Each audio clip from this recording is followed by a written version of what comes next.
J'aimerais commencer peut-être avec un premier point, la crise anthropologique. La crise anthropologique est sans doute un des grands défis de notre temps. Elle a passé par plusieurs stades, mais finalement la question fondamentale, c'est mais qu'est-ce qu'une personne humaine? Est-ce qu'on peut encore définir aujourd'hui une personne humaine? Est-ce qu'on peut encore dire aujourd'hui qui est une personne humaine?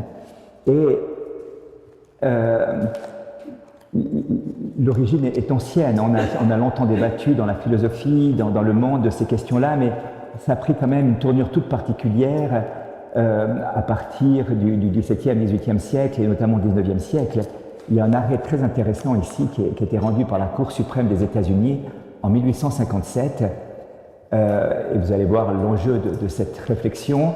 C'était pour savoir si une personne de race africaine, un noir comme on disait à l'époque, est une personne humaine ou pas. Alors la décision est arrivée, le noir n'est pas une personne, le propriétaire, deuxième point, a donc le droit d'acheter, de vendre et de tuer cette propriété. Les abolitionnistes, c'est-à-dire ceux qui voulaient l'abolition de l'esclavage, de leur côté n'ont pas le droit d'imposer leur morale au propriétaire de l'esclave. Et quatrième point, l'esclavage est une institution légale et le propriétaire fait donc ce qu'il veut de son esclave. Donc une argumentation assez impressionnante qui part de la dénégation de la dignité de personne humaine de ces personnes qui avaient été maltraitées et prises en esclavage. Dès l'instant où l'on nie la dignité de la personne humaine de cet être, alors on va dire que c'est un objet sujet de propriété, donc on rentre dans le droit réel, dans le droit des choses, si vous voulez. Celui qui voudrait prétendre le contraire devient une sorte de dictateur moral, une Cassandre qui n'a pas le droit d'imposer sa morale aux autres. Et dernier point, le propriétaire dispose donc de son bien à sa guise. Et cette pensée est assez impressionnante parce qu'elle va marquer un petit peu toute la pensée actuelle aussi. C'est assez caricatural ce qui était dit par la Cour suprême des États-Unis à ce moment-là, mais voyez-vous, dans le débat sur la personne âgée, est-elle encore une personne humaine ou pas? Dans le débat sur l'embryon, est-elle une personne humaine ou pas? Et suivant la définition qu'on va donner, le rapport qu'on va établir avec cet être, eh bien, va changer du tout au tout. Si vous dites que l'enfant conçu est une personne humaine, alors dès cet instant-là, il a tous les droits inhérents à la personne humaine. Si vous dites qu'une personne âgée en maladie d'Alzheimer, en état de problème de conscience grave, n'est plus une personne humaine, ça change radicalement les choses, vous comprenez. Donc l'enjeu sur la définition de la personne humaine est vraiment capital, et on a vu si... voilà, on l'a vu à plusieurs reprises. Si je prends un peu plus proche de chez nous, c'était en février 1933, Hitler décide à ce moment-là de stériliser les malades atteints de faiblesse mentale congénitale, de schizophrénie, de folie circulaire, d'épilepsie héréditaire, de danse de Saint-Guy héréditaire, de cécité héréditaire et de toute difformité héréditaire. Et il se fondait sur une pensée de deux médecins qui disaient « L'exécution de l'euthanasie n'a pas besoin d'une autorisation spécifique au sens juridique. Il n'y a pas crime quand on fait une euthanasie, mais une réalité guérison, un abrègement de la souffrance. La mort provoquée a l'avantage de ne pas être douloureuse. Il s'agit donc d'un pur traitement thérapeutique. » Et on voit jusqu'où ça a amené cette stratégie. Ça part de nouveau d'une définition de la personne humaine. Si ces personnes qui sont atteintes d'un handicap ne sont pas des personnes dignes de la race humaine, j'allais dire, de la famille humaine, alors à partir de là, eh bien, on peut faire ce qu'on veut à l'égard de ces personnes. Donc vous voyez, de manière un peu spécifique et historique, on se rend compte que ce n'est pas anodin de considérer ces personnes comme des êtres humains ou comme des choses ou des objets. Et toute une pensée eugénique s'était élevée à partir de Galton, qui tenait la chaire d'eugénisme à Oxford, je crois, et qui disait finalement il faut arriver à une sorte de perfectionnement de la race humaine. La civilisation aboutit en fait à une dégradation de l'espèce, et il va falloir travailler pour que cette espèce humaine puisse se perfectionner. et puisse atteindre une certaine capacité intellectuelle, une certaine valeur à travers un développement scientifique. La science va venir au service du développement d'une qualité humaine. Et donc on va se servir de la science pour faire aboutir dans l'espèce humaine une race en quelque sorte supérieure, ou des êtres humains qu'on estime dans un certain aspect dignes de ce nom, donc avec des compétences, des critères que des gens vont définir afin d'avoir une race supérieure en quelque sorte. Voilà. Donc le débat autour de la personne humaine n'est pas un débat théorique, c'est ce que je voulais vous dire à travers ces quelques exemples, et ce n'est pas une question simplement abstraite qui intéresserait les philosophes ou les théologiens et qui se déroulerait dans des murs, dans un institut confortable. C'est pas ça, voyez-vous, ça concerne la vie, ça concerne l'enjeu même de l'humanité. Et de manière assez particulière, je dirais que la mondialisation telle qu'on l'a vue aujourd'hui amène à quelque chose d'assez paradoxal par rapport au principe même de la mondialisation, c'est que ça nous ramène quasiment nécessairement à la responsabilité personnelle. On a cru, à partir du XVIIIe, XIXe siècle, qu'on allait résoudre les problèmes à partir d'idéologies, à partir de concepts, de modèles de développement. Et le XXe siècle a montré de manière assez évidente l'échec de tous ces modèles, l'échec de toutes ces idéologies. On est arrivé à une catastrophe de grande envergure, et le siècle qui aurait dû être celui de l'humanisme, finalement, est devenu un siècle d'inhumanité assez tragique, et jamais le sang n'a autant coulé sur la terre. On dirait qu'on était plus nombreux, c'est peut-être... oui, mais pas seulement, pas seulement. Au contraire, l'idée même de vouloir réussir une humanité, une justice sur la terre, et échouer aussi lamentablement que cela, était quand même une catastrophe et un constat d'échec profond. Mais ce constat d'échec n'est pas simplement dû à des soubresauts de l'histoire, il est dû à la pensée même qui sous-tendait cette histoire, de vouloir penser des modèles. Je lisais récemment, je n'ai pas pu vérifier totalement, mais vous avez peut-être entendu parler de Pol Pot, qui était un dictateur au Cambodge dans les années 80, et qui, en l'espace de 4 ans, a massacré à peu près 2 millions de personnes sur 8 millions et demi d'habitants. Et alors, il s'était revendiqué du communisme, bien sûr, mais un livre sur lui est sorti il y a quelques mois en arrière, dans le cadre des procès qui ont lieu maintenant contre les Khmers rouges, ce groupe qui s'était constitué pour établir un nouveau monde. Et dans ce livre, il précisait que Pol Pot s'était inspiré de l'idée de Rousseau. Et l'idée de Rousseau était la suivante, c'est que l'homme n'est bon et la société le corrompt. Et alors, Pol Pot s'était dit, mais si j'enlève tous les corrupteurs de la société, c'est-à-dire tous ceux qui ont des responsabilités, tous ceux qui forgent la société actuelle et qui font que l'homme est corrompu, c'est-à-dire tous les enseignants, tous les cadres, et toutes ces personnes-là, j'aurai une masse de personnes qui sera la masse un petit peu basique, j'allais dire, d'humanité du pays, et avec elle, on va pouvoir bâtir enfin une humanité bonne à partir de ces gens qui participent à la bonté originelle, à la bonté première, en quelque sorte. Et donc, on va tuer 2 millions de personnes pour établir une société bonne, vous voyez. C'est intéressant de voir le processus intellectuel. Il n'y a pas de... il y a une méchanceté terrible derrière ça, bien sûr, mais dans la logique intellectuelle, ce n'est pas la méchanceté qui préside à ça, c'est de vouloir bâtir une bonne société. Et pour bâtir une bonne société à partir d'une idée fausse, c'est que l'homme n'est bon et que la société le corrompt, eh bien, à partir de cette idée fausse, ou partiellement vraie, pourrait-on dire, on le dira plus tard, eh bien, on va en déduire une stratégie politique, militaire, qui amène à une tragédie d'humanité. Hein. Donc, on a voulu, durant le XXe siècle, faire ça, et on arrive à un échec. Je crois que tout le monde l'a constaté.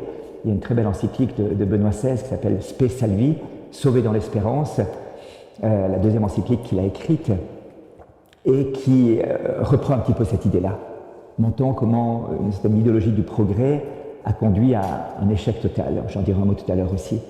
Et donc, on arrive au XXIe siècle à quelque chose de paradoxal, je disais tout à l'heure, où la mondialisation ne se trouvera plus dans une logique de structure et d'idéologie ou de modèle, mais dans le cœur de la personne humaine. Et ça, c'est extraordinaire. C'est la grande chance de la mondialisation.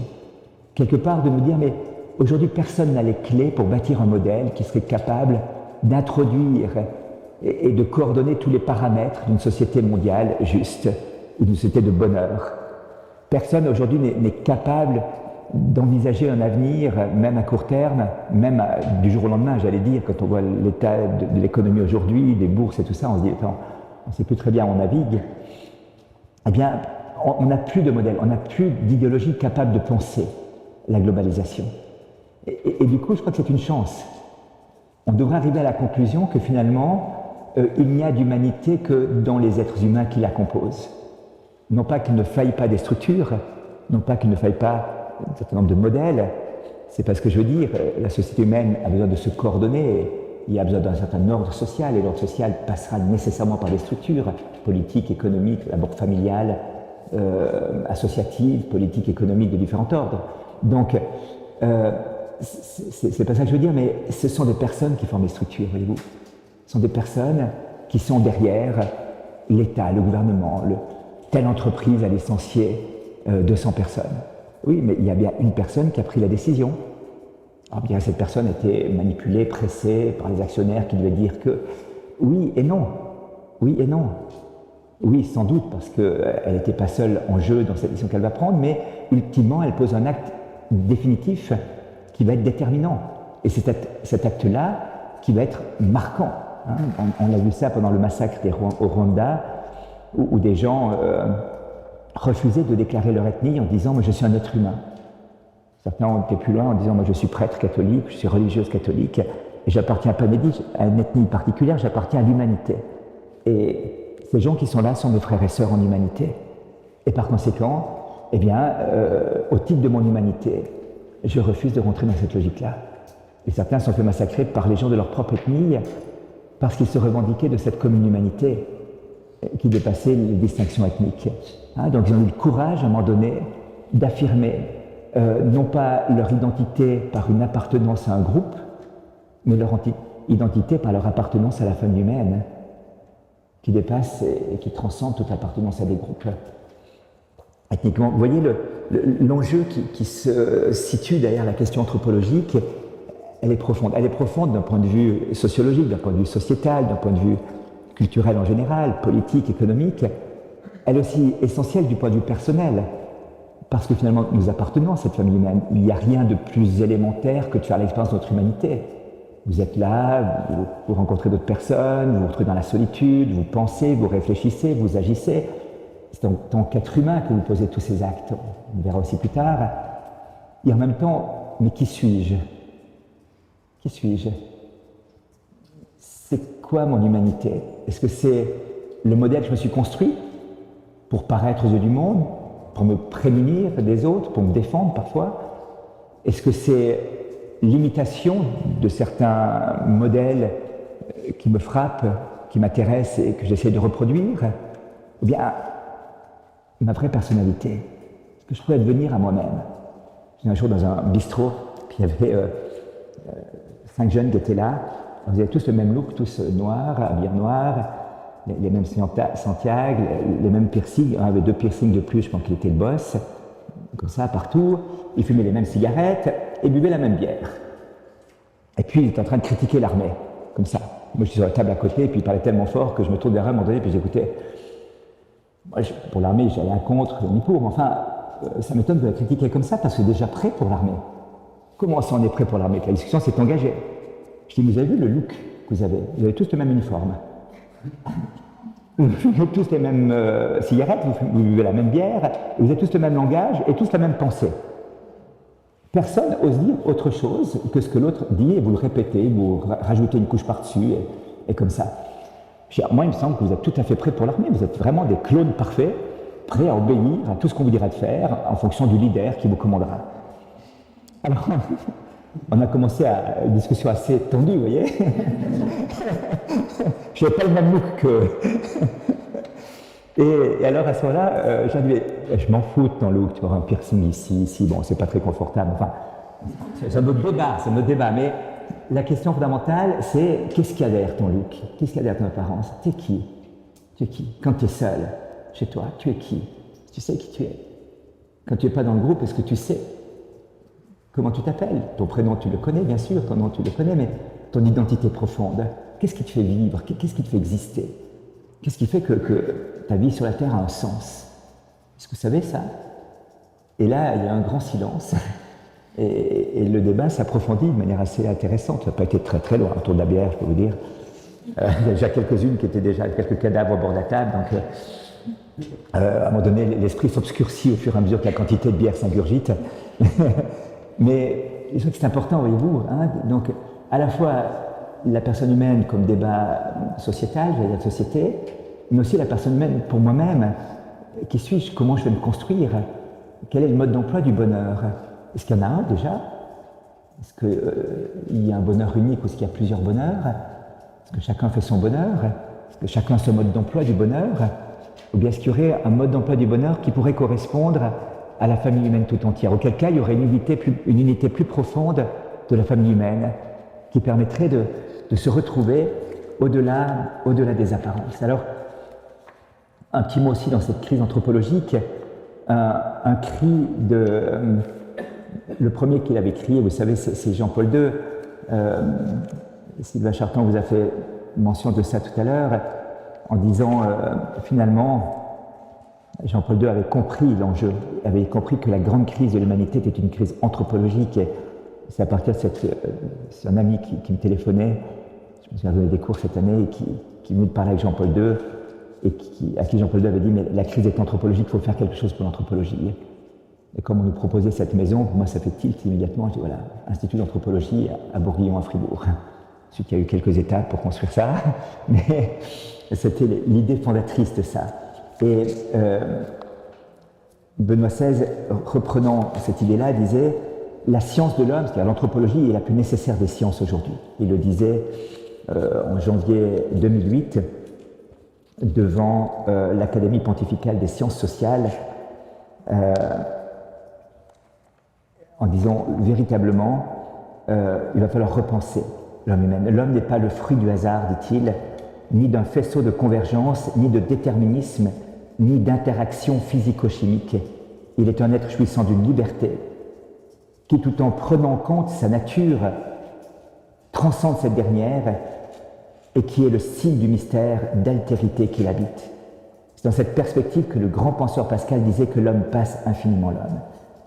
Cette liberté qui est le propre de l'être homme fait que ce dernier peut orienter sa vie vers une fin, qu'il peut, par les actes qu'il pose, se diriger vers le bonheur auquel il est appelé pour l'éternité. Cette liberté fait apparaître que l'existence de l'homme a un sens. Dans l'exercice de son authentique liberté, la personne réalise sa vocation, elle s'accomplit. Elle donne forme à son identité profonde. C'est aussi dans la mise en œuvre de sa liberté qu'elle exerce sa responsabilité propre sur ses actes. En un sens, la dignité particulière de l'être humain est à la fois un don de Dieu et une promesse d'un avenir. L'homme porte en lui-même la capacité spécifique de discerner ce qui est bon et ce qui est bien, et de le mettre en œuvre. Voilà.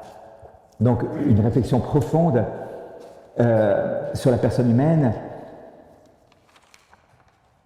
où l'homme, finalement, est toujours plus que ce qu'il apparaît, et ce qu'on peut en percevoir.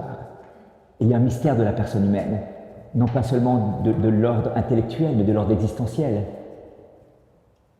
Allez savoir, si vous regardez dans le miroir le matin, peut-être les yeux pas en face du trou, les cheveux en pétard, non, mais ça ne dit pas tout de votre personnalité quand même.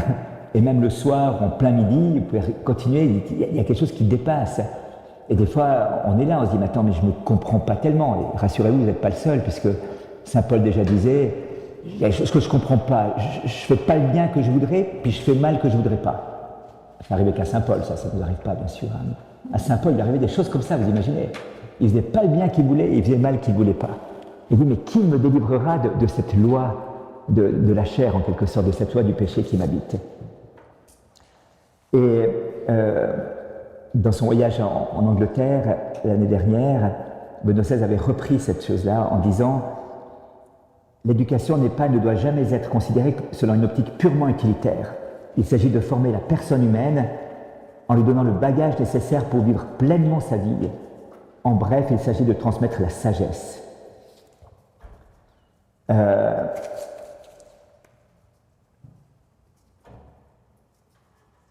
Et il posait la question aux étudiants qui étaient là-bas à l'école Sainte-Marie. Nous vivons dans une culture de la célébrité. Les jeunes sont souvent encouragés à se modeler sur des personnalités du monde, du sport ou du spectacle. La question que je vous pose aujourd'hui, mais quel type de personne aimeriez-vous être vraiment? qui vous voudriez être? Qu'est-ce qu'il y a? Et il ajoutait, chaque matière que vous étudiez fait partie d'un plus grand dessein. Ne vous enfermez jamais dans les limites étroites de la matière que vous étudiez. Le monde, bien sûr, a besoin de bons chercheurs, mais une perspective scientifique devient dangereusement étroite si elle ignore la dimension religieuse, éthique de la vie. Et donc, si elle ne se fonde pas sur une vision anthropologique, sur une vision de la personne humaine. Voilà. Donc, il y a cette question fondamentale qui se trouve au cœur de notre monde. Et donc, pour ça que c'est tellement important de penser la personne humaine et de devenir des personnes humaines debout, de se construire comme personne humaine. Parce que vous allez ensuite devoir agir comme une personne humaine, et donc assumer votre liberté et accomplir votre humanité. Vous allez le vivre personnellement, mais aussi relationnellement, dans une vie de don de vous-même, soit conjugale, soit consacrée, soit professionnelle également. Si vous ne savez pas quel est avec qui vous travaillez, si ce sont des chiffres, des statistiques, des nombres de personnes, vous n'allez plus rien comprendre à votre travail.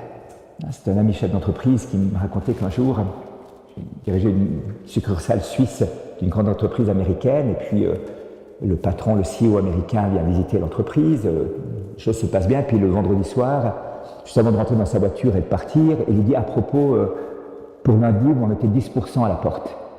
Vous faites un plan de restructuration.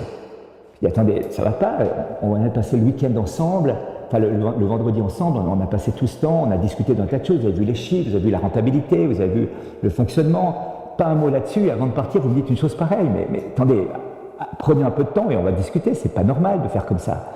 Il dit, ne discutez pas, si vous n'êtes pas d'accord, vous êtes le premier sur la liste.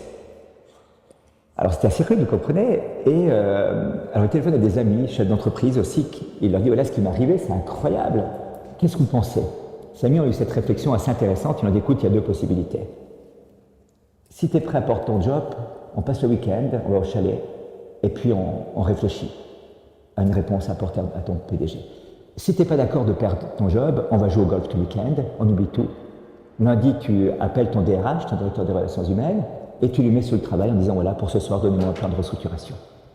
Et tu dis que c'est le DRH qui a fait. On aura joué au golf, on sera bien marré, et c'est fini. Maintenant, si tu es prêt à perdre ton job en réfléchissant sur le sens de l'entreprise et de ce que tu vas poser comme acte, alors on est prêt à passer le week-end avec toi et plancher là-dessus avec toi. On boira une bonne bouteille quand même, mais on va plancher. Il a dit, ok, je suis prêt à perdre mon job.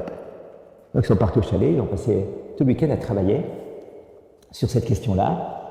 Et lundi matin, alors il est arrivé à un plan de restructuration, déplacement d'employés d'un secteur à l'autre, il y a des secteurs un peu moins rentables, c'était vrai, il y avait peut-être un surdimensionnement d'employés dans certains secteurs qui pourraient être déplacés ailleurs, et puis quelques pré-retraites, mais aucun licenciement.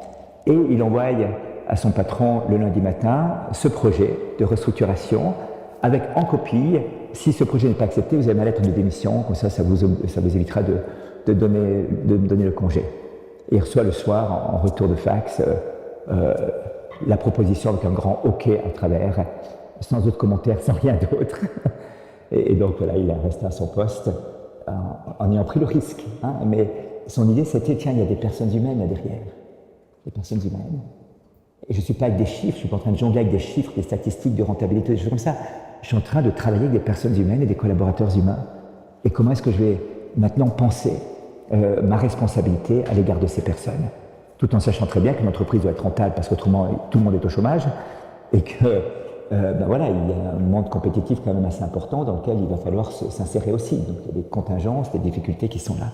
Voilà, alors j'aimerais, si vous voulez maintenant, voir un petit peu quelques grands défis anthropologiques actuels, quelques réductions, je dirais, anthropologiques qui marquent notre culture. C'est un petit peu rapide, on n'ira pas très très loin dans cette pensée, mais je pense que c'est important de s'y arrêter quand même un petit peu. La première tentation, c'est le point 2, les grands défis anthropologiques actuels, le matérialisme. L'idée principale, c'est de dire que la personne humaine, en fait, n'est que matière. Elle est un amas de plusieurs milliards de cellules qui se composent entre elles.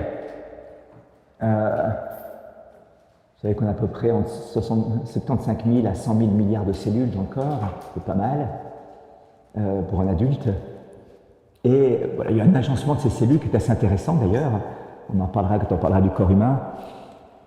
Et voilà, l'être humain est limité un petit peu à cet amas de cellules. L'homme est limité principalement à ses cellules neuronales, à ce qu'il a dans le cerveau. Et donc, l'être humain est réduit à sa biologie, à sa matérialité. Ce qui a deux conséquences. La première, eh bien, cette vision des choses ne distingue pas beaucoup l'être humain de l'animal, vous comprenez bien, parce que l'animal a aussi un certain nombre de cellules, un patrimoine génétique qui est là, et parfois ce patrimoine génétique est très proche de celui de l'humanité, avec certains singes, on partage 99% du patrimoine génétique, et quelqu'un disait, oui, mais on a 100% de différences culturelles quand même. Donc la génétique ne fait pas tout.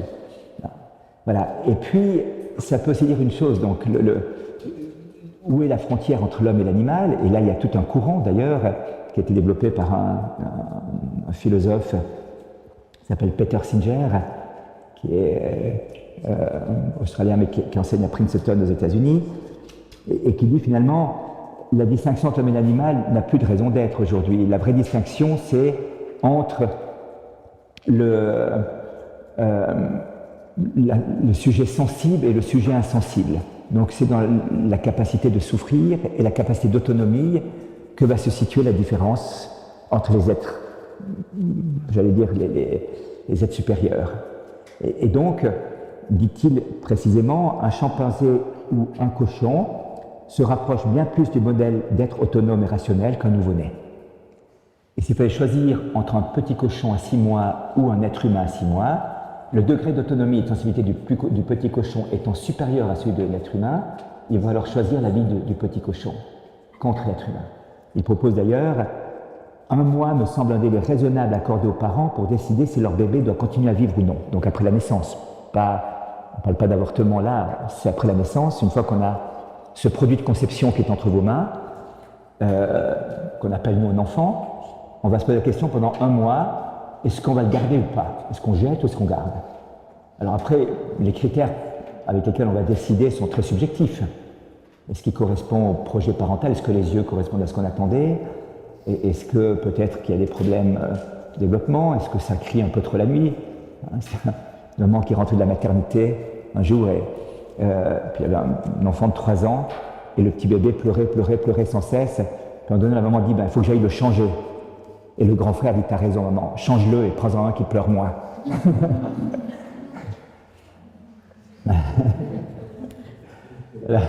Est-ce qu'on a cette logique-là? Est-ce qu'on en prend un autre qui est peut-être qui correspond plus au modèle? On peut les fabriquer par avance peut-être, hein, avec des méthodes de fécondation in vitro, des méthodes de préparation comme ça, on peut commencer à prévoir ces choses-là. Voilà, donc la frontière, si vous voulez, entre l'humain et l'animal est gommée dans la mesure où, en se limitant à la biologie, la question est radicalement différente. Il y avait un texte assez intéressant d'un philosophe qui disait « L'être humain n'existe pas ». Non pas qu'il n'existe pas existentiellement parlant, on voit bien, on est là, on est des êtres humains, mais quelle est la frontière entre l'humain et le non-humain? Est-ce qu'on peut la dessiner? Est-ce que c'est le fait qu'on soit l'homo erectus, l'homme qui marche debout? Alors il y avait 3 aspects qui développaient. D'abord la paléontologie. Quand est-ce qu'on peut dire que l'homme est apparu ou pas? Est-ce que c'est l'homo erectus, l'homme debout, qui fait que on peut dire que c'est un être humain? Est-ce que c'est l'homo faber, l'animal fabricateur, qui fait qu'on a un être humain ou pas? Est-ce que c'est l'homo sapiens? Est-ce que c'est l'homo sapiens sapiens? Est-ce que c'est les grottes de Lascaux et l'apparition de l'art dans l'histoire de cette évolution qui fait qu'on peut dire là il y a un être humain ou pas? Il y aura une réponse qui sera donnée plus tard, je vous la donnerai. Est-ce que c'est le fait d'avoir un langage? Voilà, donc la paléontologie laisse pas mal de questions en suspens. La deuxième chose, dit-il, l'embryologie. Quand est-ce qu'on passe? Est-ce que l'œuf fécondé, le zygote, est un être humain ou pas? Quand est-ce qu'il deviendrait un être humain?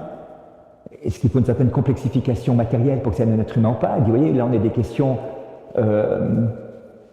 limites. Et puis, le dernier point qu'il relevait, c'était ce qui s'appelle la tératologie, c'est-à-dire la question des êtres humains ayant des handicaps lourds. Quand est-ce qu'on dit qu'un être humain grabataire, handicapé, grave, est encore un être humain, ne l'est pas? Donc, quand on se limite à la biologie, voyez-vous, on va se poser ce genre de questions. Dans l'ordre paléontologique, où est la frontière? Dans l'ordre embryologique, où est la frontière? Et dans l'ordre de la tératologie, c'est-à-dire des handicaps lourds, où est la frontière? Pour celui qui aime, il a vite compris. J'étais avec un papa devant son fils, étendu, grabataire, handicapé de naissance, et le père me dit, Nicolas, il y a 60 kilos d'amour sur ce lit. L'amour ne se passe pas, on comprend bien. Mais tout d'un coup, le regard qui était posé par ce père, c'était son fils. C'était un être humain. Et la relation qu'il avait avec lui était celle d'un être humain, notre être humain, même si le langage n'était pas là, même s'il n'ouvrait pas les yeux, même s'il n'y avait pas de possibilité de se mouvoir, il y avait quelque chose de profond qui se posait à ce niveau-là, voyez-vous. La dignité de la personne humaine. Donc, finalement, est-ce que c'est le critère de viabilité? Est-ce que c'est la complexification biologique? Est-ce que c'est la capacité de bien fonctionner qui va être le critère déterminant de la personne humaine? Quand on réduit l'homme à sa matière, on en arrive à ce que certains ont appelé la tentation de l'apartheid génétique, qui devient une tragédie. Et Benoît XVI relevait ça dans un discours qu'il a donné un jour en disant dans mon petit village, nous habitions, il y avait des personnes qui étaient... Oui, je vous lis le petit texte qu'il a dit, c'est un beau témoignage. C'est en 1941, disait-il, une de mes tantes à qui nous rendions visite fréquemment était la maman d'un enfant robuste, plus jeune que moi de quelques années, mais trisomique. Et dans la simplicité de son intelligence embuée, il suscitait une grande sympathie. Sa mère avait perdu une petite fille prématurément, et elle était très attachée à cet enfant. Et en 1941, les autorités du Troisième Reich exigèrent l'hospitalisation de cet enfant en vue de le soigner plus adéquatement. Peu de temps après arriva la nouvelle que l'enfant était décédé d'une pneumonie et que son corps avait été incinéré. Au village où nous habitions auparavant, nous rendions volontiers visite à une veuve qui n'avait pas eu d'enfant et qui était heureuse de rencontrer les gens alentour. Elle était assez pauvre, des craintes de l'avenir, solitude grandissante, et elle est devenue dépressive et pathologiquement dépressive. Elle fut alors classée malade mentale, hospitalisée, et elle mourut elle aussi d'une pneumonie. Peu après, la même chose se produisit de nouveau dans notre propre village. La petite propriété contiguë à notre maison était jusque-là confiée aux soins de 3 frères célibataires auxquels elle appartenait. On les considérait comme des infirmes mentaux, mais néanmoins, ils pouvaient s'occuper de leur maison et de la ferme. Eux aussi disparurent, rejoignirent un lieu d'hospitalisation, et peu après, on apprit qu'ils étaient morts de pneumonie. Alors on s'est dit que c'était plus normal à ce moment-là, qu'il y avait quelque chose qui était en train de se produire. Il raconte son expérience d'enfant, en 41, adolescent, disons, qui vit tout d'un coup cet apartheid génétique qui va réduire l'homme à sa biologie. Dans le matérialisme, il y a une autre manière de réduire ou de concevoir la personne humaine, c'est la réduction économiciste de la personne humaine, ou la réduction, on pourrait dire, utilitariste de la personne humaine. La personne humaine va être réduite au fait qu'elle soit utile, et là il y a différentes manières d'envisager la chose, où la personne humaine a de l'avoir, a du savoir, a du pouvoir, donc on va la réduire à son avoir, à son savoir, à son pouvoir, est un être humain celui qui a, qui sait, qui peut. C'est la réduction qu'on pourrait appeler libérale de la personne humaine. La réduction marxiste de la personne humaine, l'être humain est réduit à son faire, l'être humain vaut ce qu'il fait.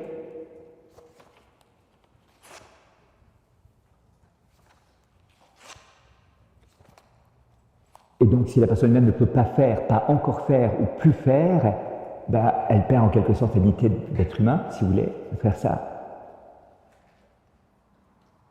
l'homo economicus, comme on l'a dit parfois, tentation rationnelle, totalisante, totalitaire même quelque part, qui réduit l'homme à ses interactions économiques. Et il existe dans la mesure où il est inséré dans ce système économique, et il n'existe plus quand il n'est pas dans ce système économique, vous voyez. Hein? Et c'est intéressant, certains d'entre vous ont côtoyé des personnes qui étaient au chômage. La première question qui surgit, c'est une personne qui entre au chômage, c'est souvent, mais est-ce que j'ai encore un sens? Est-ce que ma vie a encore un sens? Est-ce que j'existe encore? La question n'est pas, est-ce que je trouve du travail? Est-ce que j'aurai des moyens de vivre? Ça vient aussi, mais fondamentalement, quand on creuse, c'est, mais est-ce que je suis encore un être humain? Il y a une sorte de doute existentiel, de doute quant à sa dignité. Comme je ne suis plus dans le système économique, est-ce que j'ai encore une dignité? Et c'est le premier travail qu'il faut faire quand on accompagne des chômeurs, c'est de remettre encore une dignité. Ta dignité ne se réduit pas à ton faire. Et ça, c'est impressionnant. Hein? Donc on a réussi à réduire la personne humaine à son faire. Et voilà, ce sont peut-être les deux grandes tentations matérialistes qu'on peut voir apparaître. Et on comprend bien que l'homme n'est pas que ça. C'est intéressant. Je ne sais pas si vous connaissez Alan Greenspan.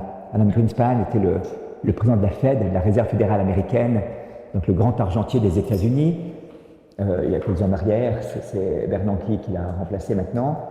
Et on l'interrogeait sur la crise économique qui avait eu lieu en 2008, 2009, comme ça. Et il disait, deux crises n'ont jamais rien en commun, excepté la nature humaine. Il se dit athée. Hein. Le problème derrière les crises, c'est une capacité inextinguible de l'être humain à présumer que les périodes de prospérité dureront toujours. C'est la nature humaine qui est à l'origine des crises. Tant que personne ne trouve le moyen de changer la nature humaine, nous aurons encore d'autres crises. Alors quelqu'un a trouvé, il s'appelle Jésus-Christ, mais ça, il ne savait pas. Et pas changer la nature humaine, parce que la nature humaine est bonne, mais elle est blessée. Et donc de restaurer l'homme dans sa dignité, sa splendeur première. Il ne s'agit pas de changer la nature humaine, mais donner des clés de lecture et des moyens à la nature humaine de guérir. De guérir. Voilà, donc il y a derrière cette question, une question fondamentale. Est-ce que l'être humain se réduit à la matière? Est-ce que c'est simplement une complexification supérieure d'un processus évolutif?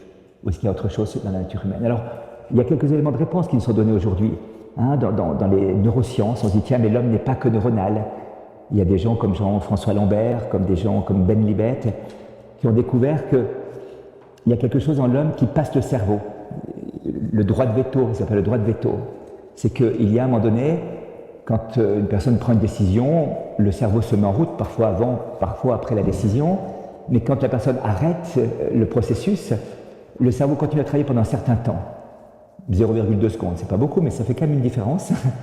Et tout d'un coup, ils se disent, mais tiens, si l'homme n'était que neuronal, il devrait y avoir identité temporelle entre la décision et l'arrêt du processus neuronal. Or, il y a quelque chose en l'homme qui n'est pas que neuronal, puisqu'il y a ce décalage temporel. C'est simplifié à ma manière, mais en gros, c'est ça l'idée. Hein. Et Jean-François Lambert a fait des études assez intéressantes sur la prière, par exemple, le cerveau de gens qui priaient. Et en arrivant à des conclusions, en disant, voilà, il y a quelque chose qui se passe, qui est de l'ordre neurologiquement d'un certain coma, qui n'est pas un coma, puisque la personne est consciente.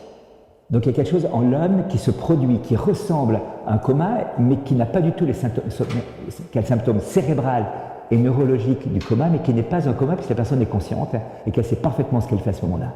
Et donc l'homme n'est pas que neuronal.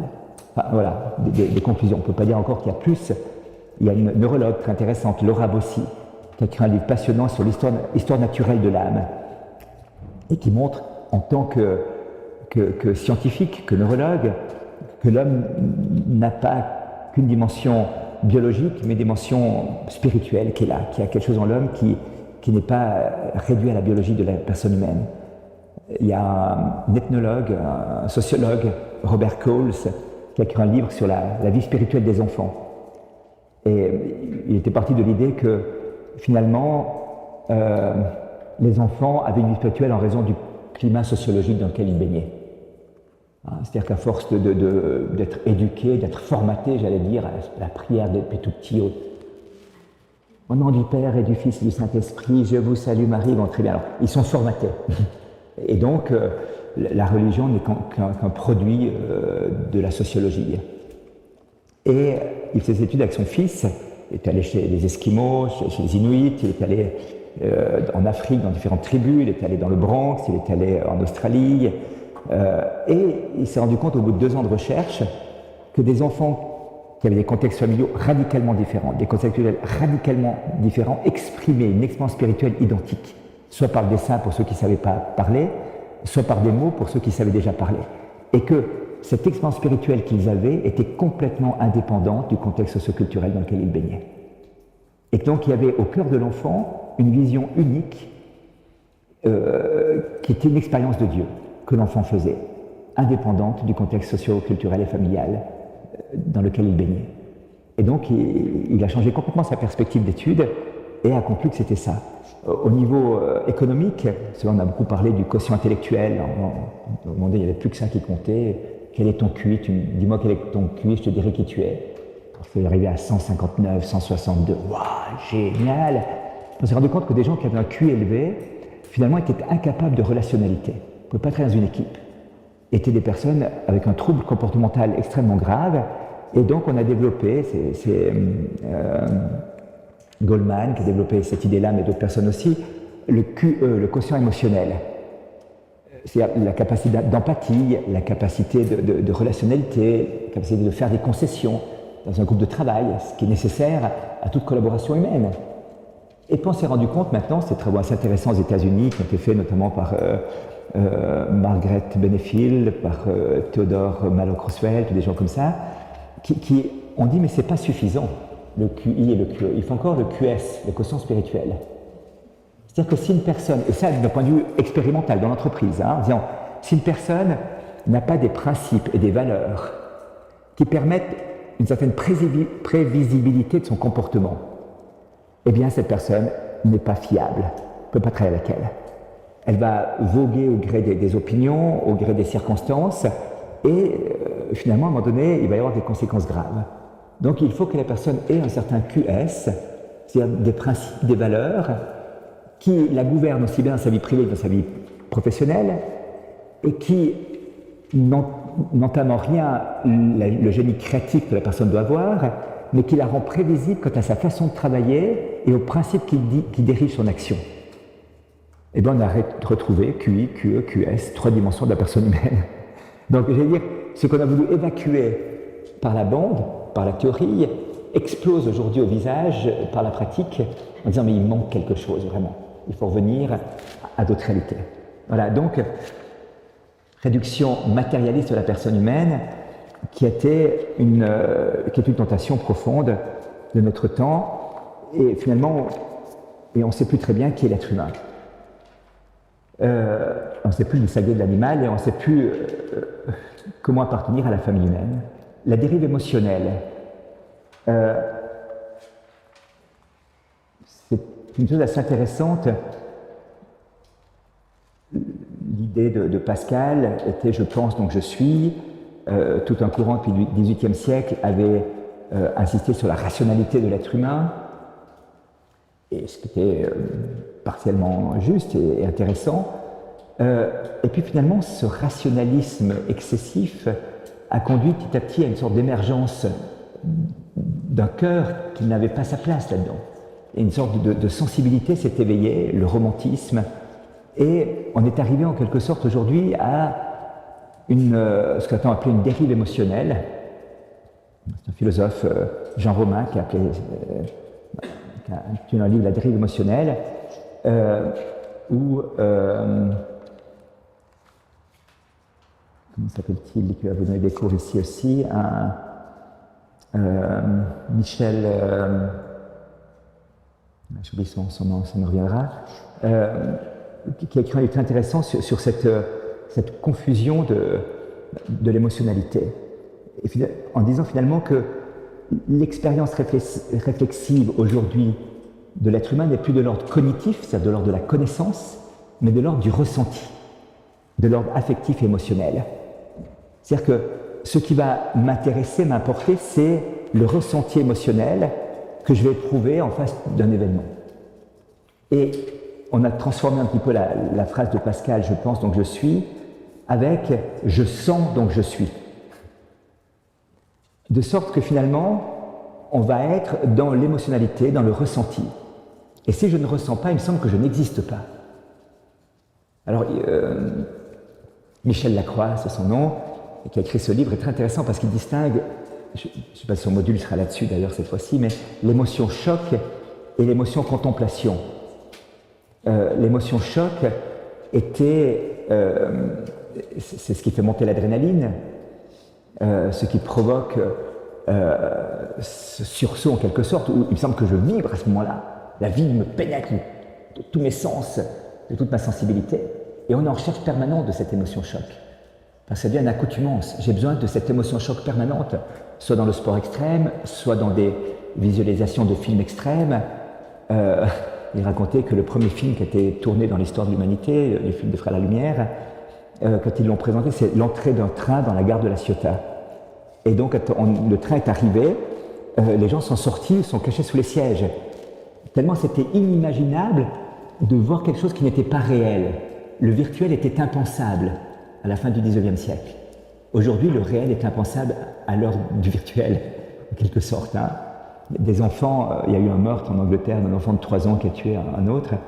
Et puis, j'ai dit, mais il a 3 vies. Dans le jeu, il a 3 vies.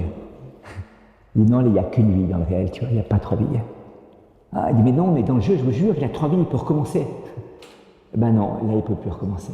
C'est fini, il n'y avait qu'une fois. Qu'une fois. Hein, et donc, vous voyez, l'émotionnel va jouer un petit peu là-dessus, sur ce choc de l'émotionnalité. Même dans la thérapie, si vous voulez, on voit apparaître tout le sens de la psychanalyse, tout le sens des thérapies psychologiques était de verbaliser les problèmes que j'avais. Le fait de pouvoir mettre des mots sur mes difficultés, le fait de pouvoir parler des choses que je subis, que je vis, qui sont difficiles, appartenait profondément à la thérapie. Or, aujourd'hui, il y a un nouveau type de thérapie qui est en train d'émerger, qui est le fait de revivre. On a remplacé la verbalisation par la reviviscence. On va revivre les émotions. Vas-y, essaie de dire ce que tu as ressenti et puis exprime-le. Alors d'un coup, on passera par des cris, le cri primal, par des expressions de violence, par des thérapies même de groupe, où on a le droit d'exuter nos feelings et nos ressentis douloureux, jusqu'à un certain point, il y a quand même quelques limites, c'est la violence physique ou c'est l'agression sexuelle, on n'a pas aller jusque-là, mais on peut aller très loin dans ces choses-là, vous voyez. Et donc, on pense que de revivre les choses va permettre à l'homme de guérir, parce qu'on a réduit la personne humaine à nos ressentis, à nos émotions, et on a perdu en quelque sorte un sens du réel. Et on va voir comment nos émotions sont importantes. Elles sont déterminantes dans mon rapport à la réalité. Mais ce n'est pas elles qui doivent déterminer mon agir ultimement, voyez-vous. La réalité, le rapport de l'être humain à la réalité s'appelle la vérité. Et la vérité ne relève pas de l'émotionnalité. Il y a quelques années en arrière, il y avait eu deux morts, une attendue, l'autre inattendue. C'était Mère Teresa qui était décédée, puis quelques temps après, Lady Diana. Et le choc émotionnel qu'a provoqué les 2 décès était aussi fort l'un que l'autre, d'où la conclusion de cette personne, ce sont 2 saintes qui sont mortes. Peut-être, je ne sais pas, je ne connais pas les cœurs, je ne sais pas les cœurs, mais la conclusion me paraît rapide en fonction de l'émotionnomètre, voyez-vous. Ce n'est pas l'émotionnomètre qui peut juger de la sainteté d'une personne, mais c'est le comportement de la personne dans sa vie quotidienne. Et c'est pas moi de rentrer dans le débat là, mais le fait d'avoir réduit à l'émotionnomètre, et en vertu du, l'applaudimètre comme ça dans les émissions, alors on regarde où ça monte, et ouais, il a gagné. Eh bien, puisque l'émotionnomètre est arrivé à peu près au même niveau, donc les 2 sont saintes. Pas sûr. C'est un raccourci un peu trop rapide, intellectuellement parlant. Voyez ? Parce que la sainteté relève d'autres critères que simplement l'émotion peut susciter une tragédie. La morale peut être émotionnelle, voyez-vous. On a interdit en France Le cri silencieux. C'est un film du Dr Nathanson qui était un grand médecin avorteur aux États-Unis et qui à un moment donné a filmé pour montrer à ses étudiants ce qui se passait et a vu l'embryon, quand l'aspirateur s'approchait du corps, commencer à fuir dans le sein de la mère et à ouvrir la bouche. C'est pour ça qu'il appelait son film « Le cri silencieux » et à être complètement paniqué et à essayer de se cacher pour éviter l'aspirateur agressif qui allait le découper en morceaux et le retirer du environnement. Alors, c'était pour lui le chemin d'une conversion profonde et d'un changement complet de son statut et d'un promoteur de la vie. Il est resté athée très longtemps, il s'est converti à la fin de sa vie, mais il disait athée, mais défenseur de la vie à partir de ce cri silencieux d'un enfant qu'il avait ému jusqu'au fond de son cœur et emporté sa raison pour dire, mais attention, c'est un être humain, je ne peux pas faire n'importe quoi. Eh bien, on a interdit récemment parce que le choc émotionnel serait trop fort et qu'il pouvait perturber les consciences. Ça, c'est intéressant l'argumentation. Hein. Tout d'un coup, on montre quelque chose, c'est une réalité. C'est pas, j'entends, on montre pire au cinéma. C'est pas 36, dans certains films, 36 têtes égorgées à la minute, c'est pas intéressant, quoi. Il faut que le sang coule partout, ça explose, les gens sont canardés au bazooka, ça gicle de tous les côtés, et puis fantastique. Puis là, on vous dit, mais 12 ans, ça va, ouais, puis t'es plus jeune, c'est pas grave. Mais alors là, attention, attention. Là, ça devient vraiment grave si vous montrez une chose pareille. Et donc, voyez-vous, ce qui s'est produit petit à petit, c'est que l'éthique est devenue aussi émotionnelle. C'est-à-dire que si un événement suscite une réaction émotionnelle forte dans la société, alors on va juger du caractère moral ou immoral de cet événement en fonction de ce ressenti. Et si un événement ne suscite pas de réaction, alors, bon, il n'y aura pas de conséquences éthiques. Le massacre des bébés phoques, sur la banquise, avec le sang rouge sur la glace blanche, est un choc terrible. Immédiatement, la terre entière se mobilise, ce qui n'est pas bien, ce qui est pas, je ne dis pas que c'est bien, mais les choses cachées qui sont plus tragiques, elles ne suscitent pas cette émotion et refusons qu'une émotion puisse être interpellatrice de la liberté. En voyant la chose, de dire mais qu'est-ce qu'on fait? Qu'est-ce qui se passe? Eh bien, il n'y aura pas de conséquences éthiques et de décisions qui vont être prises à partir de ça. Donc, une réduction émotionnelle de la personne humaine fait que je vais me tromper moi-même. Je vais croire que c'est mon degré de ressenti qui me fait exister ou vivre. Et donc, mon rapport au réel va être perturbé, mon rapport à l'autre va être perturbé. Combien de fois on voit ça dans... Je trouve que j'ai fait un stage d'avocat avant, et je ne ressens plus rien. Encore ce matin, un ami me téléphone et me dit, écoute, ma femme me dit que je suis son mari, que je suis fantastique, mais qu'elle ne ressent plus rien, donc elle va avec un autre qui ressent plus. Est-ce que c'est le critère suffisant pour décider ça, voyez-vous? Est-ce que c'est mon ressenti qui va fixer ma fidélité? Ou c'est autre chose? Voilà, donc je crois que c'est la dimension de la foi aussi. J'ai vécu une super JMJ, waouh, le pied géant, fantastique, on était là le soir, 1 500 000 branchés, on a senti une vibration cosmique passer en travers tout le monde, qui était transmise par le vent qui soufflait, la tornade qui s'est déclenchée, et là je suis revenu, plus rien, à mon avis. Dieu existait à Madrid, mais plus ici. Et la conclusion, on va déduire une chose en fonction de mon ressenti. Des fois je le sens, des fois je ne le sens pas. Il y a une philosophe à Genève, Jeanne Hersch, qui, dans l'expérience première de philosophie, il faisait ce test. Elle appelait un étudiant, il disait « présente-toi ». Il dit « qui tu es ?» D'où tu viens, comme ça. Là aussi, non, tu sors. Elle posait la question aux étudiants « est-ce qu'il existe? Est-ce que Jacques existe ?» Oui, bah oui, on vient de le voir. Oui, mais tu le vois maintenant encore? C'était une illusion, est-ce que c'était dans ta tête? Et puis, qui est-il vraiment? Est-ce que tu le connais? Hein? Alors, tu existes, tu n'existes plus. Tu existes, tu n'existes plus. Voilà. Est-ce que c'est ça qui fait l'existence? Est-ce qu'il y a une objectivité? Voyez-vous, le problème de l'émotionnalité va m'enfermer dans une subjectivité. Et finalement, ça va être ma façon de percevoir les choses qui va juger des choses, et non pas l'objectivité de la réalité. Et là, il y a un certain piège. Il y a une très belle histoire, je crois qu'elle est authentique. C'est la transcription d'une communication radiophonique entre un bateau de l'US Navy et les autorités canadiennes au large de Newfoundland. Et les Américains s'adressent aux Canadiens, veuillez vous dérouter de 15 degrés nord pour éviter la collision, à vous. Les Canadiens, veuillez plutôt vous dérouter de 15 degrés sud pour éviter une collision, à vous. Les Américains, ici le capitaine d'un navire des forces navales américaines, je répète, veuillez modifier votre course, à vous. Les Canadiens, non, s'il vous plaît, veuillez vous dérouter, je vous en prie, à vous. Les Américains, ici c'est le porte-avions USS Lincoln, le second navire en importance de la flotte navale des États-Unis d'Amérique. Nous sommes accompagnés de 3 destroyers, de 3 croiseurs, un nombre important de navires d'escorte. Je vous demande de dévier de votre route de 15 degrés nord où des mesures contraignantes doivent être prises pour assurer la sécurité de la flotte navale américaine. À vous, les Canadiens, ici c'est un phare. À vous. Américains, silence.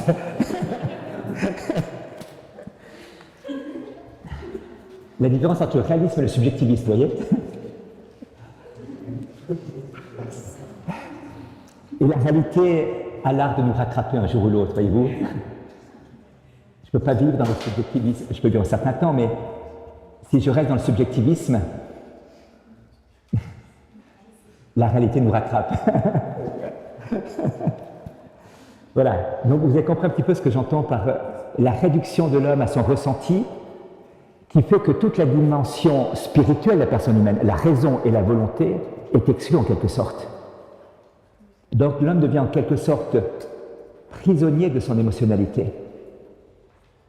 Et dans le livre de Jean-Paul II, Personne et acte, il y a tout un chapitre là-dessus qui est intitulé « L'émotionnalisation de la conscience ». En disant qu'à un moment donné, cette habitus, cette tendance à vivre en fonction du ressenti va perturber mon appréhension même du bien et du mal. Je vais être enfermé dans une perception purement subjective et sensible du bien et du mal, alors que parfois il y a des choses bonnes qu'on ne sent pas et qu'il faut faire, et des choses mal qu'on sent vraiment et qu'il ne faut pas faire. Hein? La 10e bière le soir, vous la sentez peut-être très bien, mais il vaut mieux pas la prendre, vous voyez? Même si c'est une chimée ou une... si issue d'un monastère célèbre, même, ça fait vivre les moines, on peut trouver un tel argument très charitable pour que la communauté se développe et tout ça. Non, mais vous la sentez, hein, vous la sentez bien. Vous la sentez bien, mais voilà. On comprend que la conduite morale se distingue du ressenti. Et que si je vis en fonction de mon ressenti, alors il va y avoir une grande difficulté à garder le cap.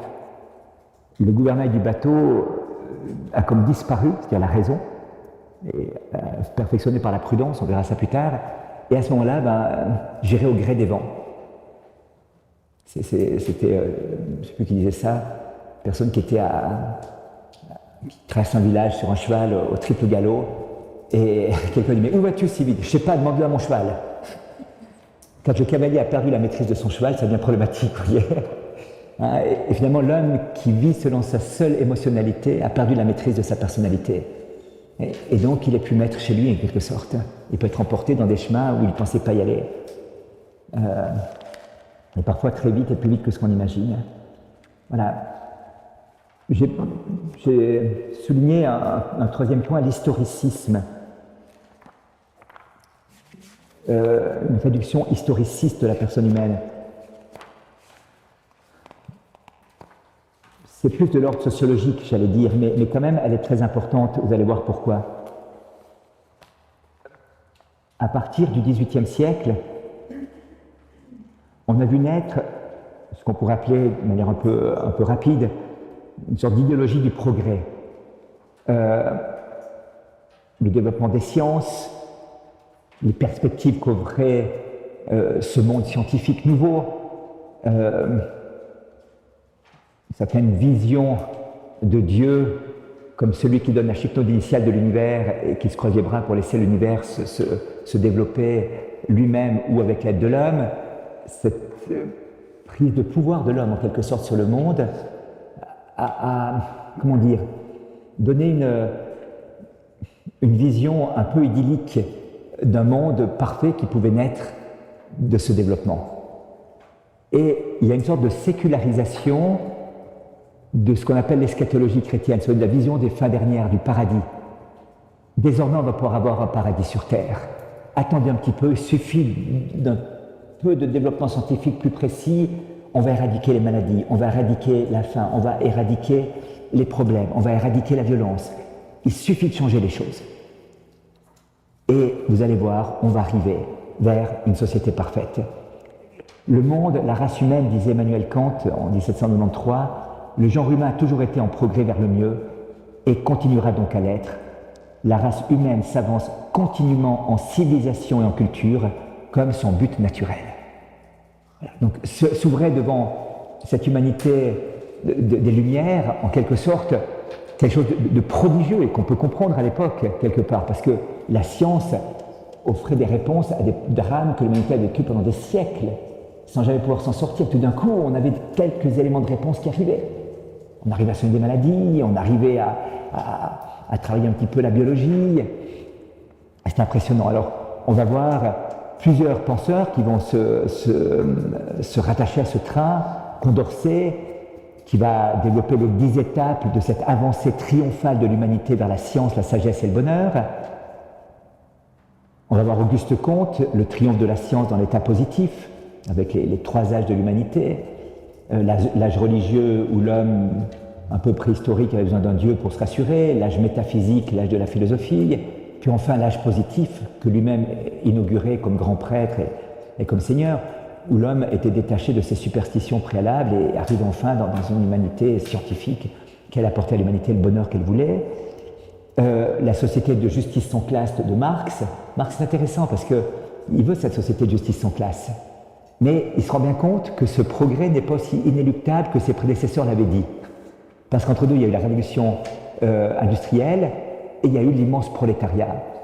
Les masses laborieuses, comme ils les appelaient à l'époque, de ces gens qui travaillaient 6-7 jours par semaine dans les mines, à raison de 12-15 heures par jour, et avec une espérance de vie qui était de moitié de ceux qui étaient dans d'autres types de vie, avec les drames qui se produisaient, et aussi le drame de la faim, le drame d'être incapable, avec le travail que je faisais, de gagner le pain pour nourrir ma famille.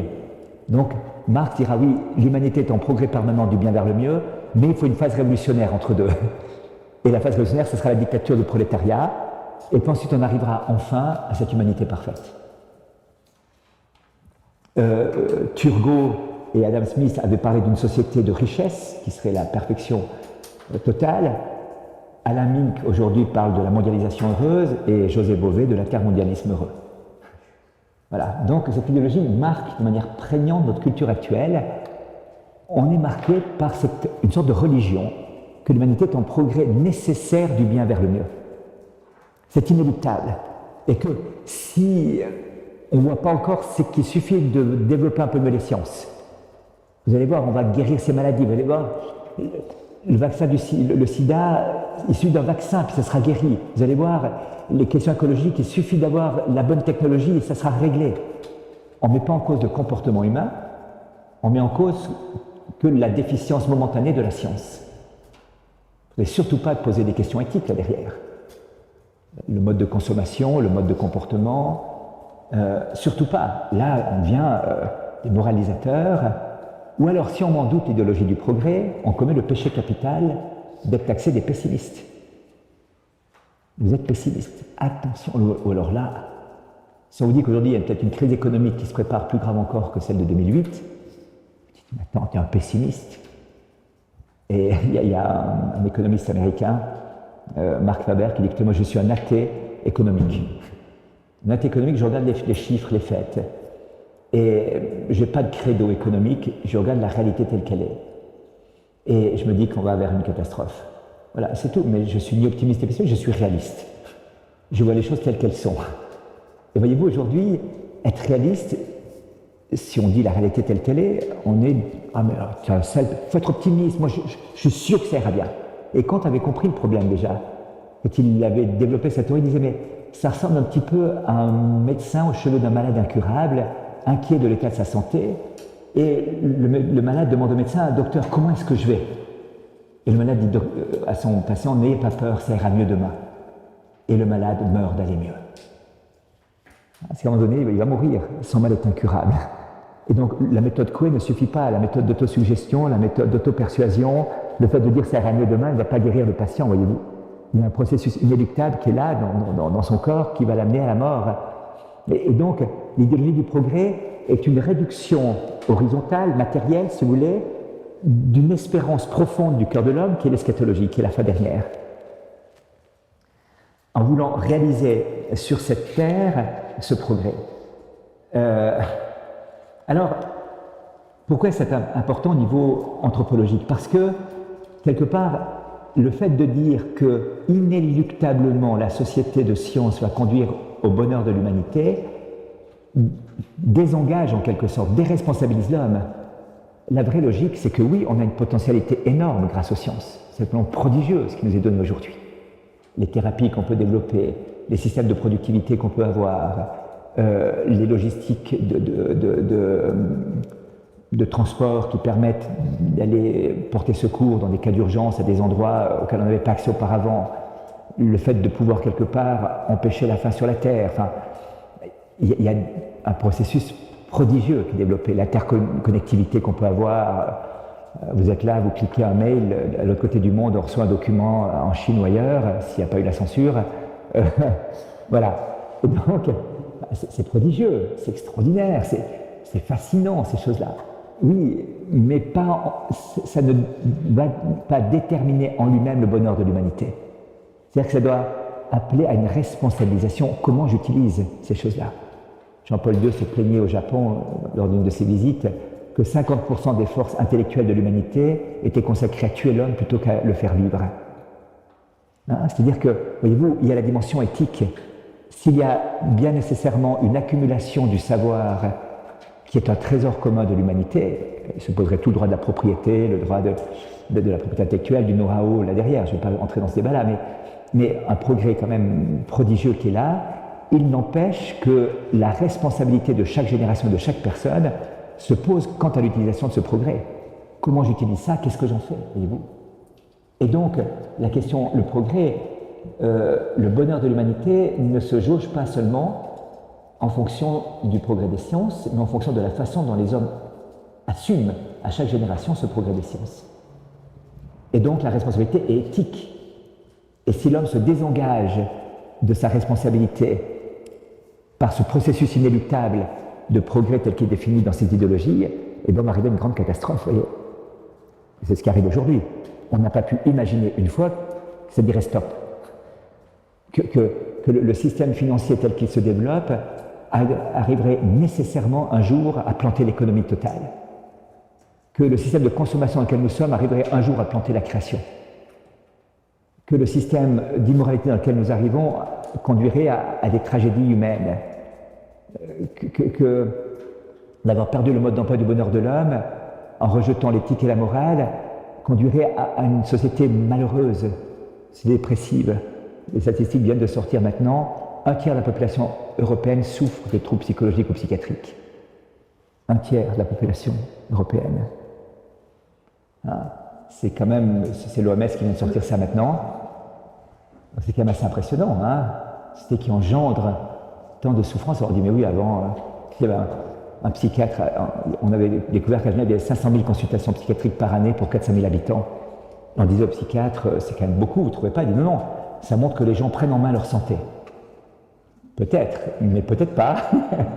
Peut-être que ça révèle autre chose, que je ne sais plus très bien qui je suis, où je suis.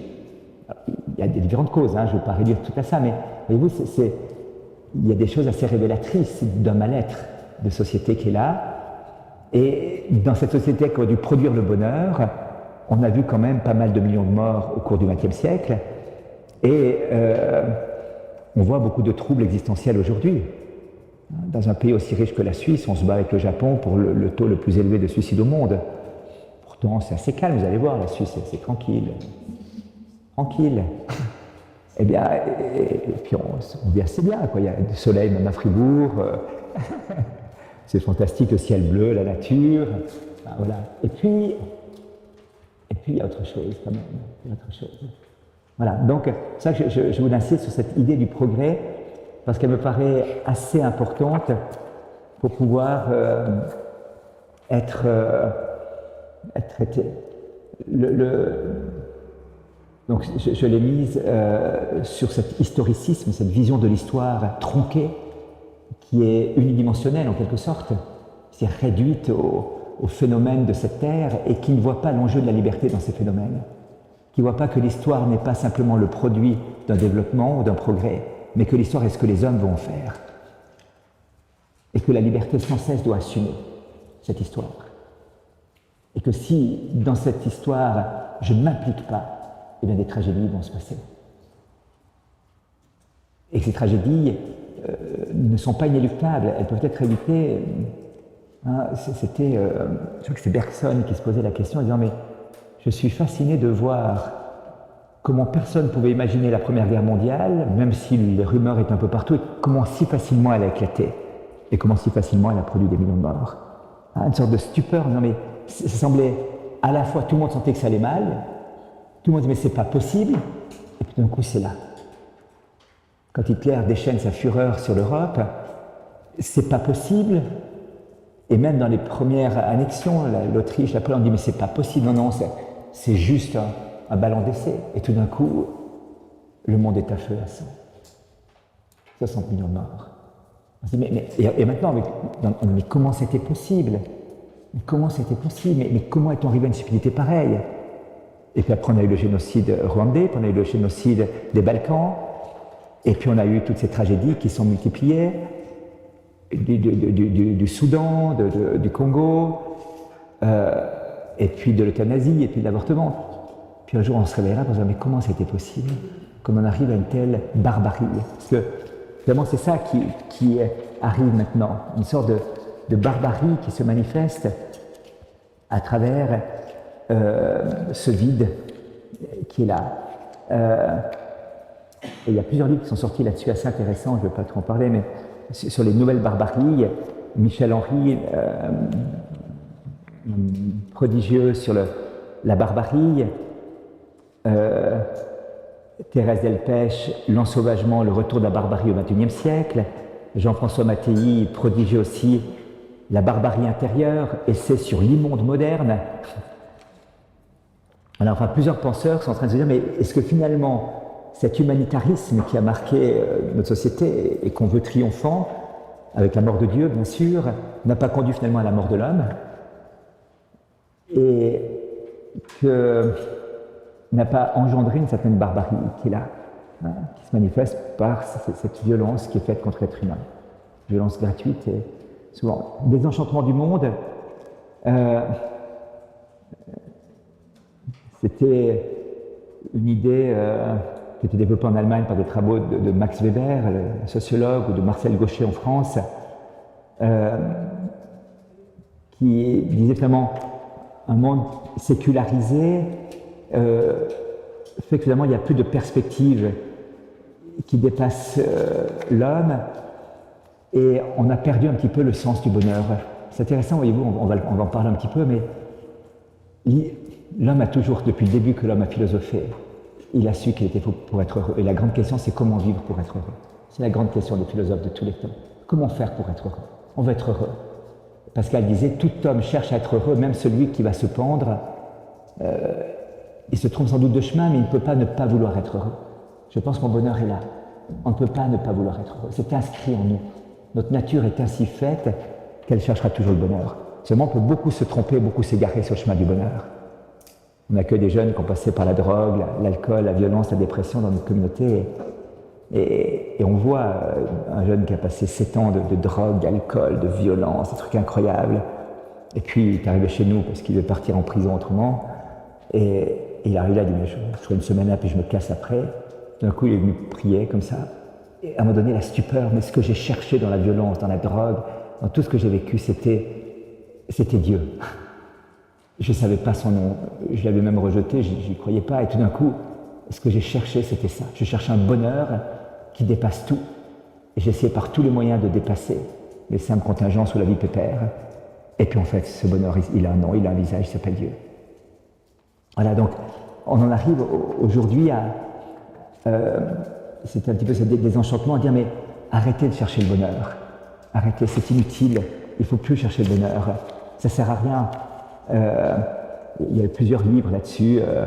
On verra Comte Sponville qui écrira aussi ce qu'il appelle le bonheur en acte. C'est un bonheur qui n'espère rien. Le contraire d'espérer, c'est savoir, pouvoir, jouir. C'est le bonheur en acte.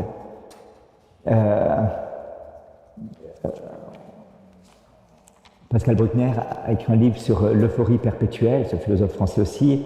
Non mais qu'on arrête de nous casser les pieds avec cette idée qu'il faut être heureux, qu'il faut être bien dans sa peau, bien dans sa tête, bien dans son lit, bien dans son... Enfin, bien partout. Mais non, j'ai le droit d'être malheureux, quoi. Laissez-moi être malheureux, laissez-moi d'être mal quelque part. Foutez-moi la paix, quoi. Hein, ce 11e commandement des sociétés modernes qu'il faut être bien partout. Ben non. Oui et non, c'est vrai. Oui, on ne peut pas, de manière idéologique, imposer ça. Non, parce que, quelque part, je nie mon humanité en niant la possibilité d'être heureux. Hein, quand on demandait il y a un livre assez intéressant de Jean-Pierre Winter, un psychanalyste, qui dit finalement la tâche que Freud assignait à la psychanalyse de la névrose, c'était de transformer la misère hystérique en malheur banal. Il fallait absolument éradiquer de l'esprit même du patient l'idée même de bonheur. Il venait là en nous demandant d'être heureux et demandant de leur donner le bonheur. On ne peut pas donner le bonheur, c'est pas possible. Il faut d'abord déprogrammer l'homme en disant tu ne pourras pas être heureux, mais je peux changer ta misère hystérique en malheur banal, ce qui fait plaisir quand même, hein, Rio. Et donc, ce désenchantement du monde, par le fait même qu'il n'y a plus de fin ultime, qu'il n'y a plus de béatitude, voudrait nous dire mais il n'y a pas de bonheur, arrêtez de chercher le bonheur, arrêtez. Or on ne pourra pas déprogrammer l'homme jusqu'à ce point-là. On pourra idéologiquement le massacrer ou insister sur cet aspect-là, mais on ne pourra pas éradiquer cette sorte de bonheur du cœur de l'homme. C'est impossible. La question, c'est comment le trouver, ce bonheur. Et quand on ne le trouve plus, et qu'on ne sait plus où le trouver, eh bien, ça devient grave. Et un des grands penseurs à ce sujet est un homme bouleversant qui s'appelle Viktor Frankl. Viktor Frankl était un psychiatre autrichien qui a passé plus de 2 ans à Auschwitz. Et il est arrivé là-bas d'abord comme prisonnier, juif prisonnier, mais aussi comme psychiatre. Et donc en analyste, et en se disant, mais qu'est-ce qui fait que des gens survivent et que des gens meurent ici? Les conditions, bien sûr, de vie, les conditions physiologiques, mais pas que ça. Il y avait des grands balèzes qui semblaient des rocs de la nature et qui mouraient en très peu de temps, et des petits gringalets qui tenaient des mois et des mois et des mois, et qui résistaient même avec la joie et la paix. Et il s'est rendu compte que la grande question qui se posait dans ces moments de tragédie, c'était est-ce que j'ai un sens à la vie ou pas? Est-ce que ma vie a un sens ou pas? La grande question du sens. Et alors il a distingué 3 types de sens que les gens se donnaient dans ces situations extrêmes. Le premier sens, c'était retrouver un job à la sortie, terminer un travail, des études, reprendre une entreprise, enfin, dans le faire. Le sens de la vie, c'est dans le faire. Je vais écrire un livre, je vais écrire mes mémoires, enfin voilà. Il y avait tout ça. Et des gens se motivaient en disant, quand je serai dehors, je ferai quelque chose. Ils disaient, mais ça ne tenait pas très longtemps. Parce que les difficultés affrontées, les difficultés éprouvées, faisaient que ce sens à la vie, finalement, perdait sa force mobilisatrice assez rapidement. Et puis, deuxième étape, c'était la relation humaine, l'amour. Ah, dit-il, ça c'était pas mal. Et moi, c'est ça qui m'a motivé, retrouver ma femme à la sortie, rencontrer ma femme. Et avec un ami, on s'imaginait nos femmes, on remontait le moral en pensant à nos femmes. Et un jour, on est tombés les deux dans la boue, on a glissé, c'était au début de l'hiver, il y avait de la glace, on tombe, on était sales comme tout, on se relève, on se regarde les deux, on éclate de rire, on se dit, heureusement que nos femmes ne sont pas là, ça nous voyait dans cet état. Ils étaient même capables d'avoir de l'humour, c'est-à-dire de prendre la distance par rapport à la réalité grâce à l'amour de nos femmes. Et c'était prodigieux, disait-il, c'était fort. Sauf à dire que quand il est sorti, sa femme était morte à Ravensbrück dans un camp de concentration et qu'il n'a pas retrouvé sa femme. Et c'est là qu'il a découvert qu'il y avait un 3e sens à la vie, c'était Dieu. Celui que rien ni personne ne pourrait jamais arracher du cœur de l'homme. Et disait-il, ceux qui, dans le camp, vivaient le mieux et ceux qui avaient une relation avec Dieu. C'est sûr. Ceux qui avaient même la paix et la joie au cœur même des atrocités, vivaient cette relation avec Dieu. Et donc, il a établi un petit peu cette trilogie du sens de la vie, qui ne s'oppose pas nécessairement, voyez-vous, hein, elle s'ordonne. Mais ultimement, quand les 2 premières sont enlevées, il restera toujours la 3e. Mais si on met tout le bonheur dans le premier ou dans le 2e, alors nécessairement, il y aura à un moment donné une impasse. Nécessairement, il y aura une impasse. Hein, et là, il y a des choses qui se passent dans la vie. Je prêchais une retraite au sort de Mère Teresa il y a une semaine en arrière, 10 jours en arrière. Une sœur vient me voir, lumineuse, toute heureuse. Elle a une Parkinson maintenant, mais c'est quand même un peu difficile maintenant. Mais je suis heureuse. Vous savez comment je suis arrivé là? Je dis non, parce que J'étais athée, à 30 ans, je suis regardé dans le miroir, puis je me dis, mais est-ce que tu es heureuse? Avec la tête que tu tires, tu n'as pas l'air heureuse. Alors elle dit, elle voyait sa famille autour d'elle, croyante, pratiquante, elle dit, je vais peut-être aller me confesser puis revenir à la foi. Alors, elle a fait ça, puis elle est repartie dans la foi, je trouve une bonne bonheur, puis je suis parti après au Pérou, travailler avec des plus pauvres. Et là, elle a rencontré deux personnes, celui qui était devenu son mari, Gustavo, et puis Mère Teresa. Alors, son cœur hésitait entre Mère Teresa et Gustavo, mais Gustavo, voilà, c'était Gustavo, qu'est-ce que vous voulez?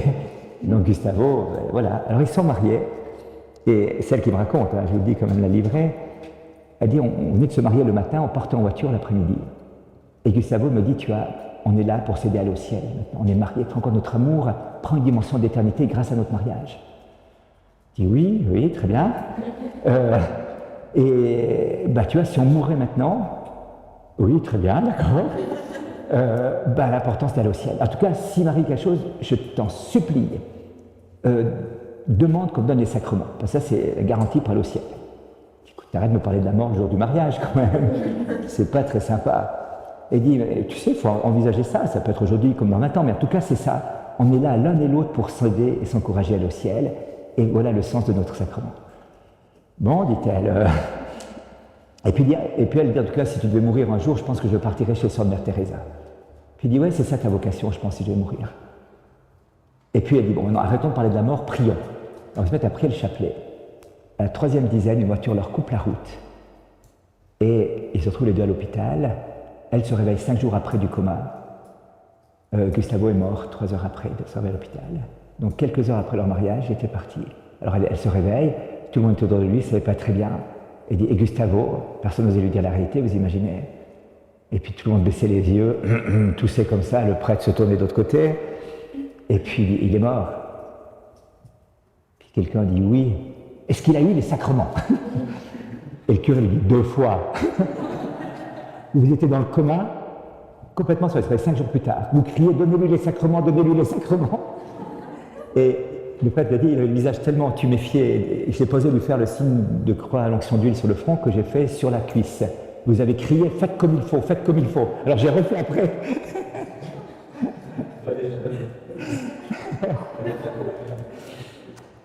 Elle dit, il y a des choses qu'on ne maîtrise pas. Mais cette discussion qu'on a eue avec lui a été bouleversante.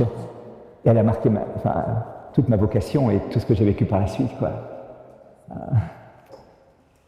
Voilà. Donc c'est un peu ce qu'a vécu Frankl dans son camp. Voilà, le sens de la vie. Alors, ce désenchantement du monde implique quelque part, au niveau philosophique, à un moment donné, de se dire, mais attention, renoncez au bonheur. Si le monde, il y a le désenchantement, c'était la sécularisation et l'absence de transcendance, c'était l'absence de Dieu, si vous voulez dire tout ça. Une sorte d'athéisme philosophique ou pratique qui était là, encore plus dangereux peut-être l'athéisme pratique que philosophique, dans la mesure où on le vit, on vit comme si Dieu n'existait pas. Philosophiquement, on se pose encore la question de Dieu, on est des torturés de Dieu. Quand on se dit athée, c'est être torturé de Dieu. On parle que de Dieu pour lier, mais on parle que de Dieu. Quand on rencontre des gens, j'aime bien parler des fois avec des athées comme ça, parce qu'ils sont torturés par Dieu. C'est vraiment la question qui les habite, et c'est beau, mais ceux qui vivent comme si Dieu n'existait pas, il n'y a plus de questionnement, il n'y a plus rien. Et c'est ce qu'il y a de plus tragique. Mais du coup, on a dû penser ce vide de Dieu, et on le pense en disant, du coup, ce qu'il y a de plus pressant en vous, de plus urgent en vous, dans le sens qui urge en vous, cet appel au bonheur et à la béatitude, eh bien, renoncez-y. Ça ne sera pas possible. Et on le comprend. Et aujourd'hui, on a toujours pensé comment être heureux, dans des chemins de travers, tous les philosophes ont pensé ça. Aujourd'hui, on essaie de penser comment ne pas être heureux, comment accepter de ne pas être heureux, comment renoncer à cet appel qui brûle le cœur de l'homme, être heureux. C'est intéressant, c'est un nouveau pas dans la dimension philosophique, de penser le non-bonheur en quelque sorte, le non-bonheur, ou de penser le bonheur autrement aussi. Alors ça, les anciens l'ont fait aussi, hein. Le bonheur dans le plaisir, le bonheur dans l'agir, enfin, il y a différentes manières de voir le bonheur. C'est la vie vertueuse qui conduit au bonheur. Est-ce que c'est le plaisir qui conduit au bonheur? Est-ce que c'est l'absence de souffrance qui conduit au bonheur? Ces écoles-là ont toujours été dans la philosophie classique. Mais aujourd'hui, on est en train de dire, mais voilà, arrêtez de vous torturer à cause de ça. Terminez, renoncez-y définitivement et puis vous verrez bien. Mais il y a des petits plaisirs qu'il faut puiser par-ci par-là, des petits moments de joie. C'est ça. Cette soif de bonheur qui vous brûle, ne peut pas être un bonheur permanent. C'est pas possible. Pas possible. Alors, résignez-vous. Résignez-vous. C'est l'apologie de la résignation, le désenchantement, voyez-vous. C'est l'apologie de la résignation. Et non plus l'exaltation de la quête. Donc on a vu cette réduction matérialiste de la personne humaine, où l'homme n'est que matière, notamment biologie, avec tous les dangers qu'il va y avoir. Il est aussi cela, mais pas que cela.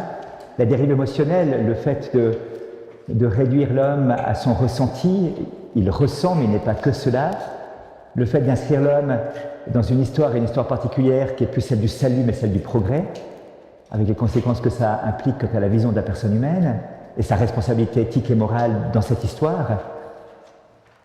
Si c'est celle du salut, alors il y a le salut à construire par ma liberté, et puis il y a la civilisation humaine à construire en faisant des choix de vie et d'amour. Si l'histoire conduit inéluctablement à un progrès, bon, ben, l'homme est comme déresponsabilisé et la science doit remplacer toute dimension éthique. Le désenchantement du monde, la perte du sens, avec tout ce que ça implique, non pas que le monde n'ait pas de sens, mais de ne plus trouver le sens, de ne plus voir, et surtout le sens de la personne humaine au cœur du monde, le bonheur et la béatitude. Et le dernier point, cette métatentation d'un horizon sans Dieu. L'expression métatentation avait été utilisée par Jean-Paul II à Paris lors de son premier voyage, en disant l'humanité vit aujourd'hui une tentation qui dépasse toutes les tentations que l'humanité a pu connaître. C'est la première fois dans l'Occident chrétien en particulier qu'on a voulu bâtir un monde sans Dieu.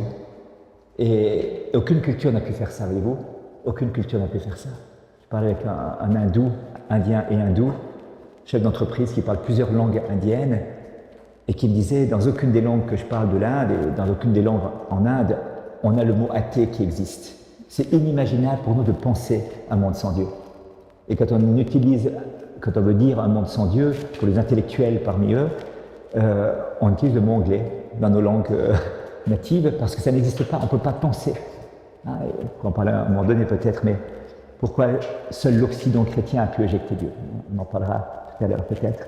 Voilà, donc il y a une méta-tentation de bâtir un monde sans Dieu, et en quoi ça concerne l'anthropologie?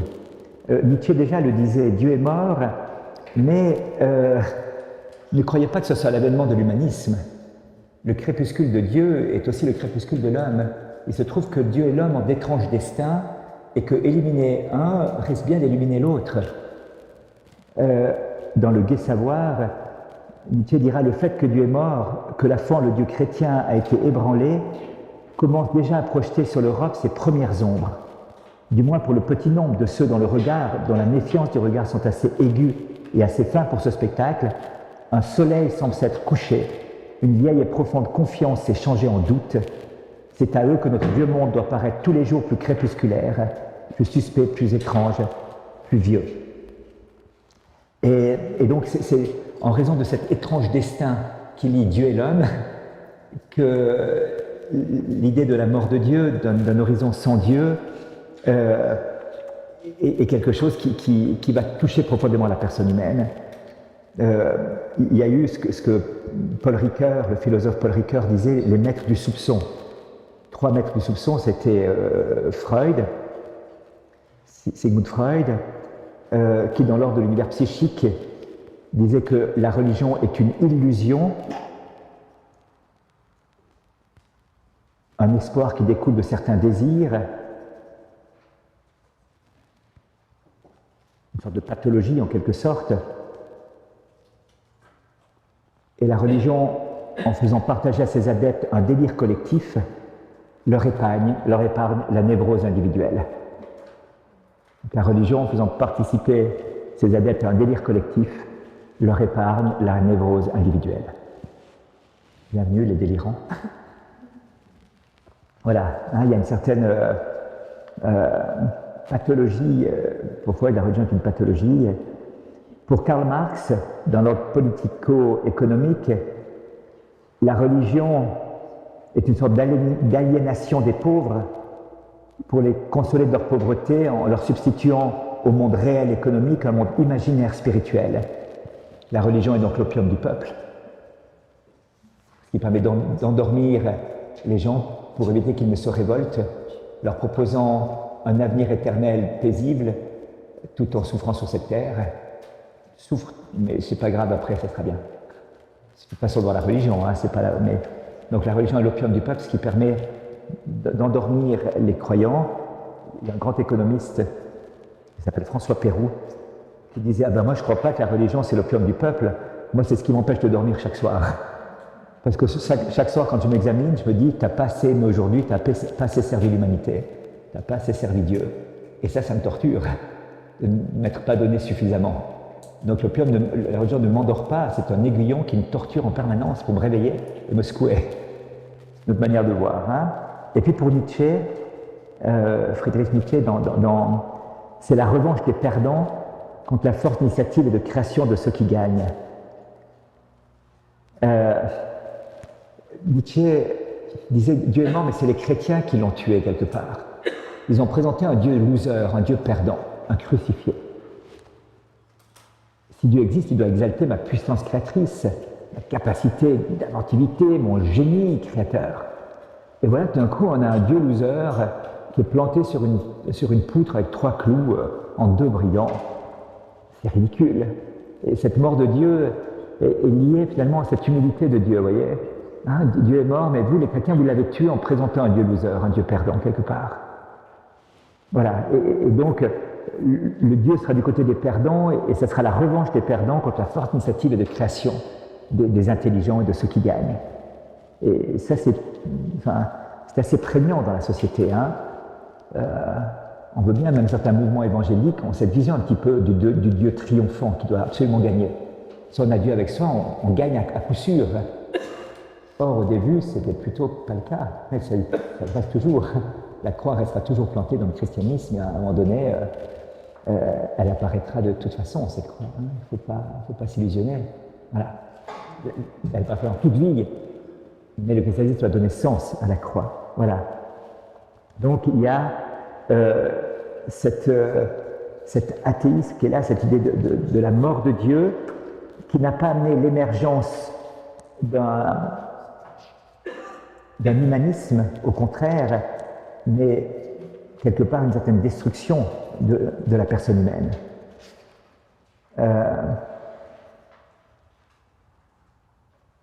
Et les 3 grandes idées par rapport à ça, c'est le ciel est vide, Dieu est mort, ou Dieu est inutile, on se débrouille tout seul, ou Dieu est méchant. C'est intéressant l'expérience de Sartre à ce propos. Sartre raconte qu'il aurait été de ceux dont on aurait pu faire des saints. J'avais une trempe de gens qu'on aurait pu faire des saints. Et il dit, bon, mon grand-père était plutôt critique à l'égard de l'Église, même s'il a voulu que je fasse le catéchisme, il se moquait des excentricités des saints et des miracles. Il trouvait complètement ridicule les choses qu'il y avait.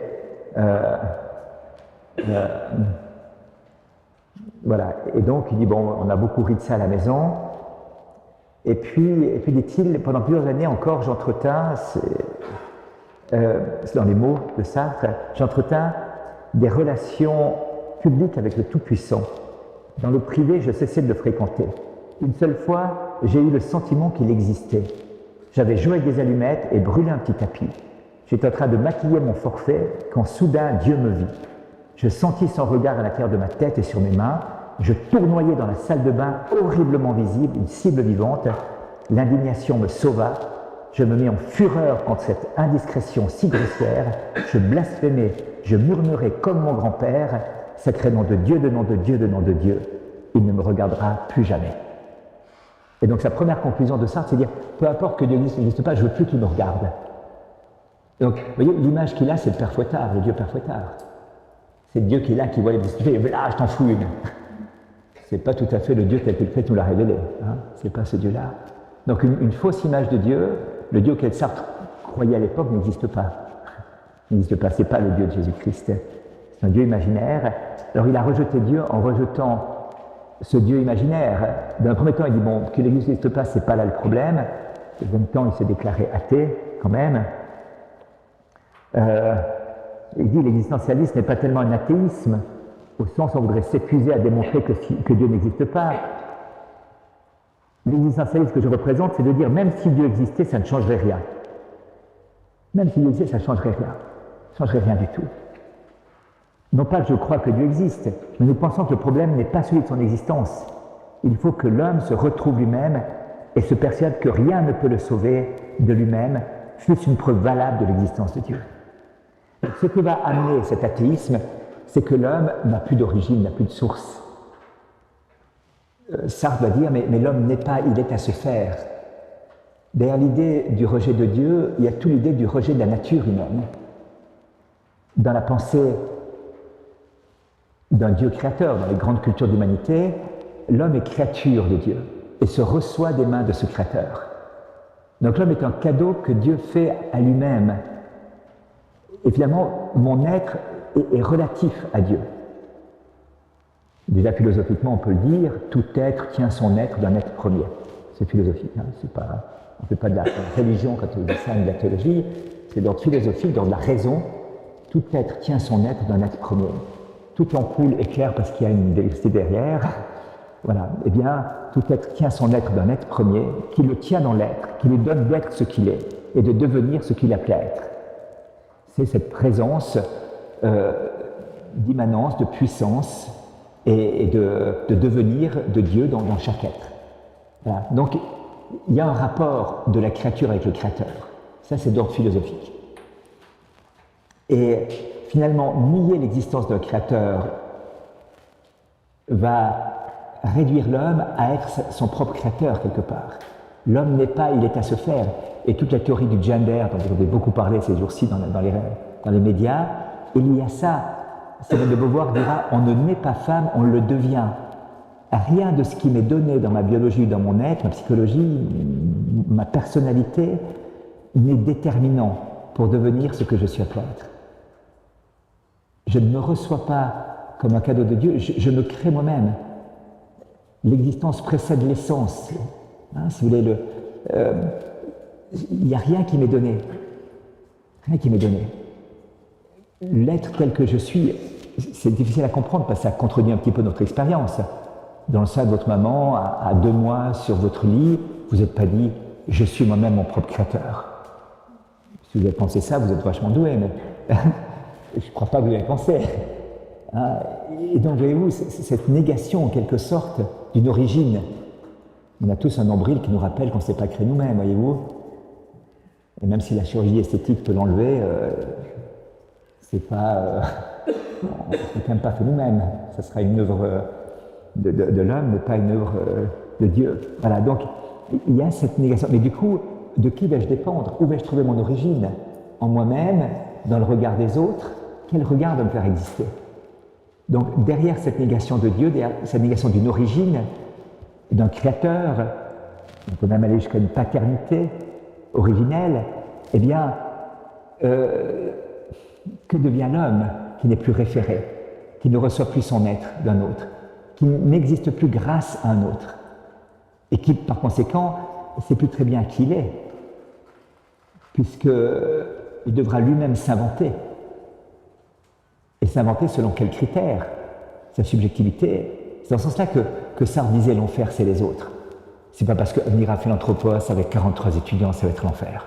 Supporter les uns les autres, aïe, aïe, aïe, aïe. Non, ils sont gentils au début, mais après tu vas voir. Oh, mon Dieu. C'est pas ça, c'est pas dans ce sens-là, c'est pas psychologique.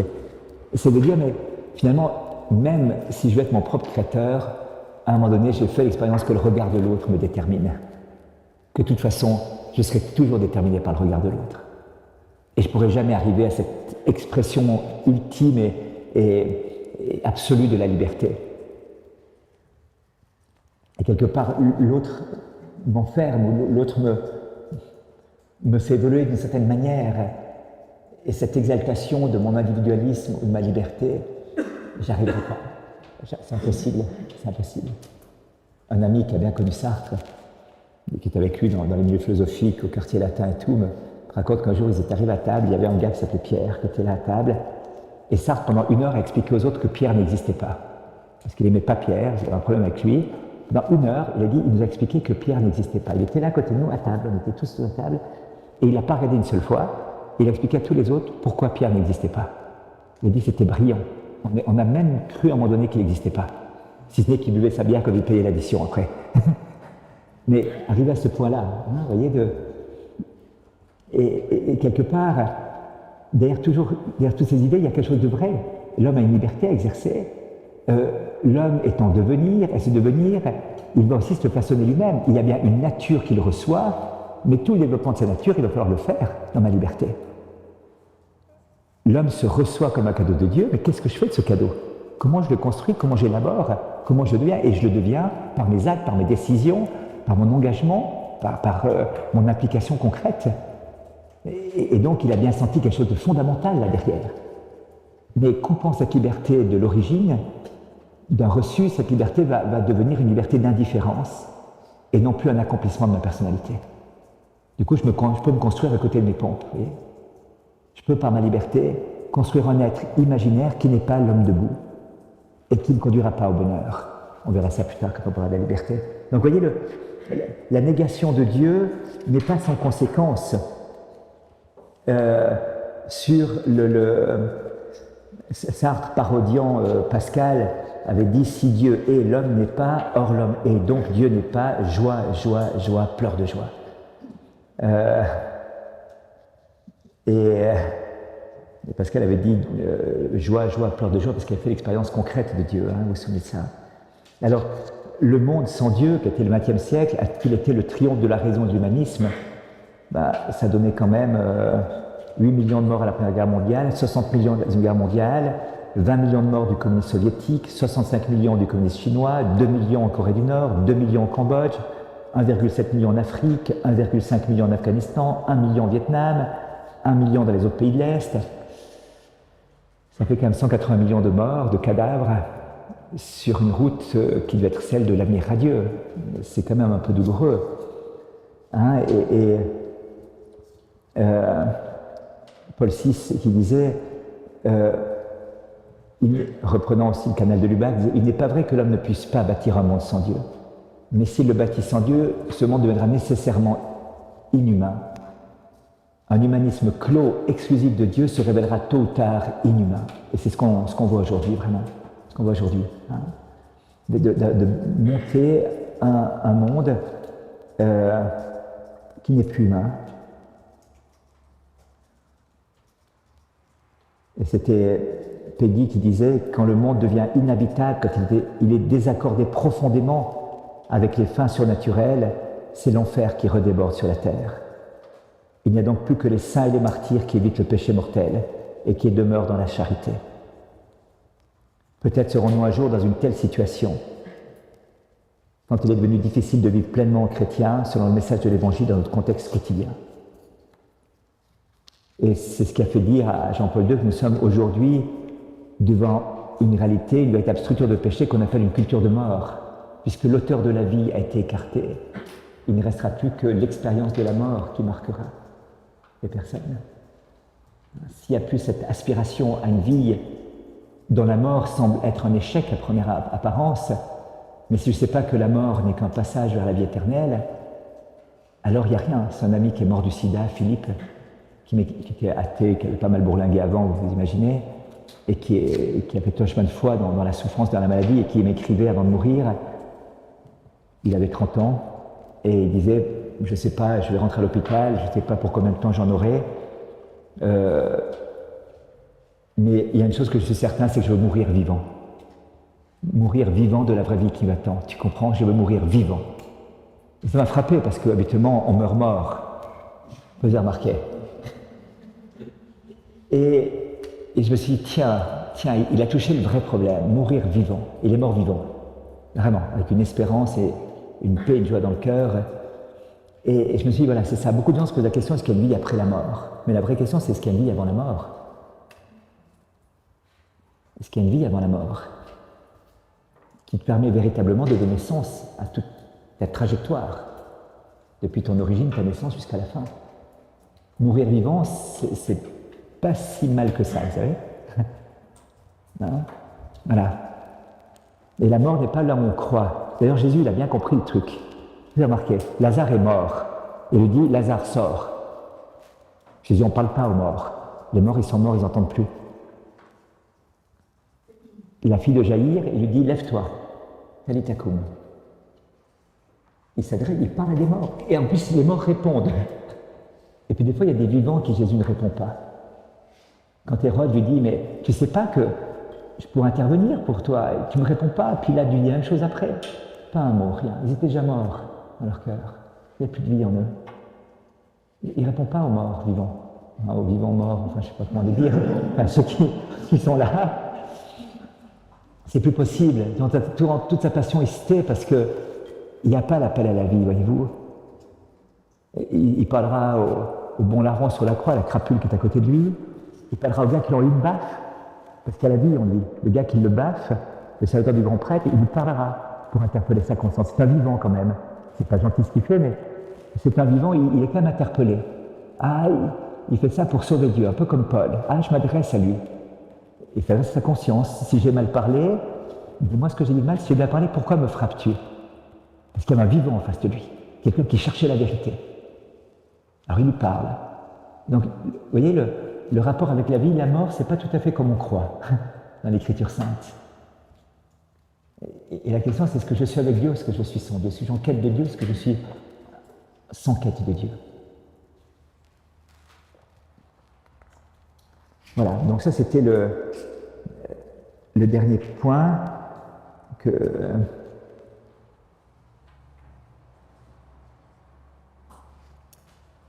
Voilà, il y aura beaucoup de choses à dire, mais je ne veux pas aller beaucoup plus loin là-dessus. Donc, on a compris les grands défis anthropologiques autour de ces 5 points. Il y en aura peut-être d'autres à développer. Vous le verrez plus tard aussi autour des grandes questions métaphysiques qui se posent. Finalement, on en arrive à un échec d'un certain humanisme. C'est Freud qui avait dit que l'humanité avait vécu 3 grands traumatismes qui avaient désarçonné complètement l'être humain. Le premier, dit-il, c'est Copernic. C'est pas tout à fait vrai historiquement parlant, hein, c'est un peu des raccourcis que Freud a fait, mais je crois qu'il y a quand même quelque chose qui peut être retenu de ça. Copernic, en disant que la Terre n'est plus au centre de l'univers, c'est-à-dire que l'homme n'est plus au centre de la création. Si c'est la Terre qui est au-dessus du Soleil et non pas l'inverse, toute la vision biblique, croyait-il, parce qu'elle ne nous dit pas ça la Bible, bien sûr, elle ne dit pas comment est fait le ciel, mais comment y aller, ce qui est plus intéressant quand même. Mais dans une vision un peu réductrice de l'événement copernicien, et d'ailleurs ce que l'Église a reproché à Copernic, c'est pas de dire que la Terre tourne autour du Soleil, puisque Ptolémée l'avait dit avant lui et ça n'avait pas posé problème. Donc c'est les conséquences théologiques qui l'en déduisaient, et la non-crédibilité de la parole de Dieu dans son ordre propre.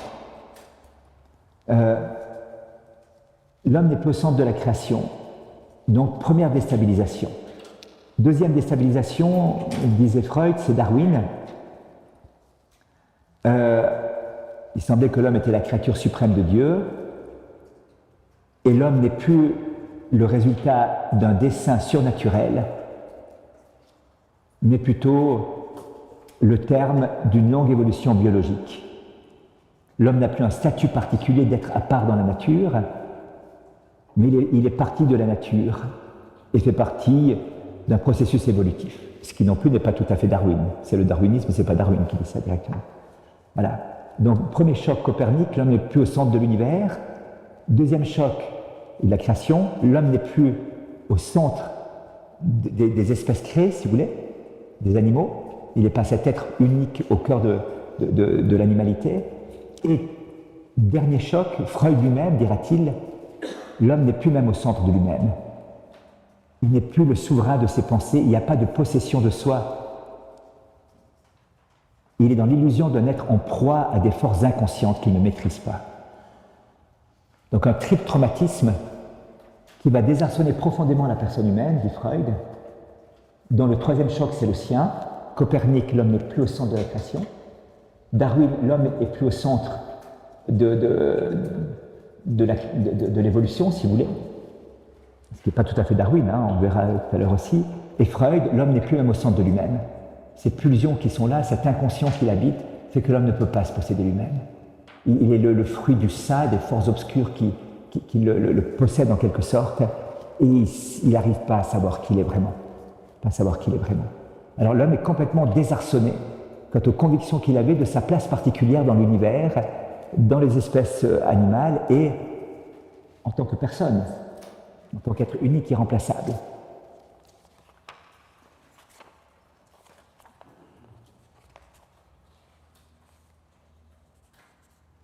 Alors, que reste-t-il par rapport à ça? C'est intéressant, certains penseurs, je ne vais pas trop mettre en là-dessus, me disaient, mais il ne reste plus que l'hédonisme à outrance, c'est la recherche du plaisir jusqu'au bout, ou la concurrence généralisée, la lutte de tous contre tous. S'il n'y a plus une famille humaine qui est là, qui permet de se constituer dans une complémentarité, dans une recherche ensemble d'un bien commun, alors on sera la lutte les uns contre les autres.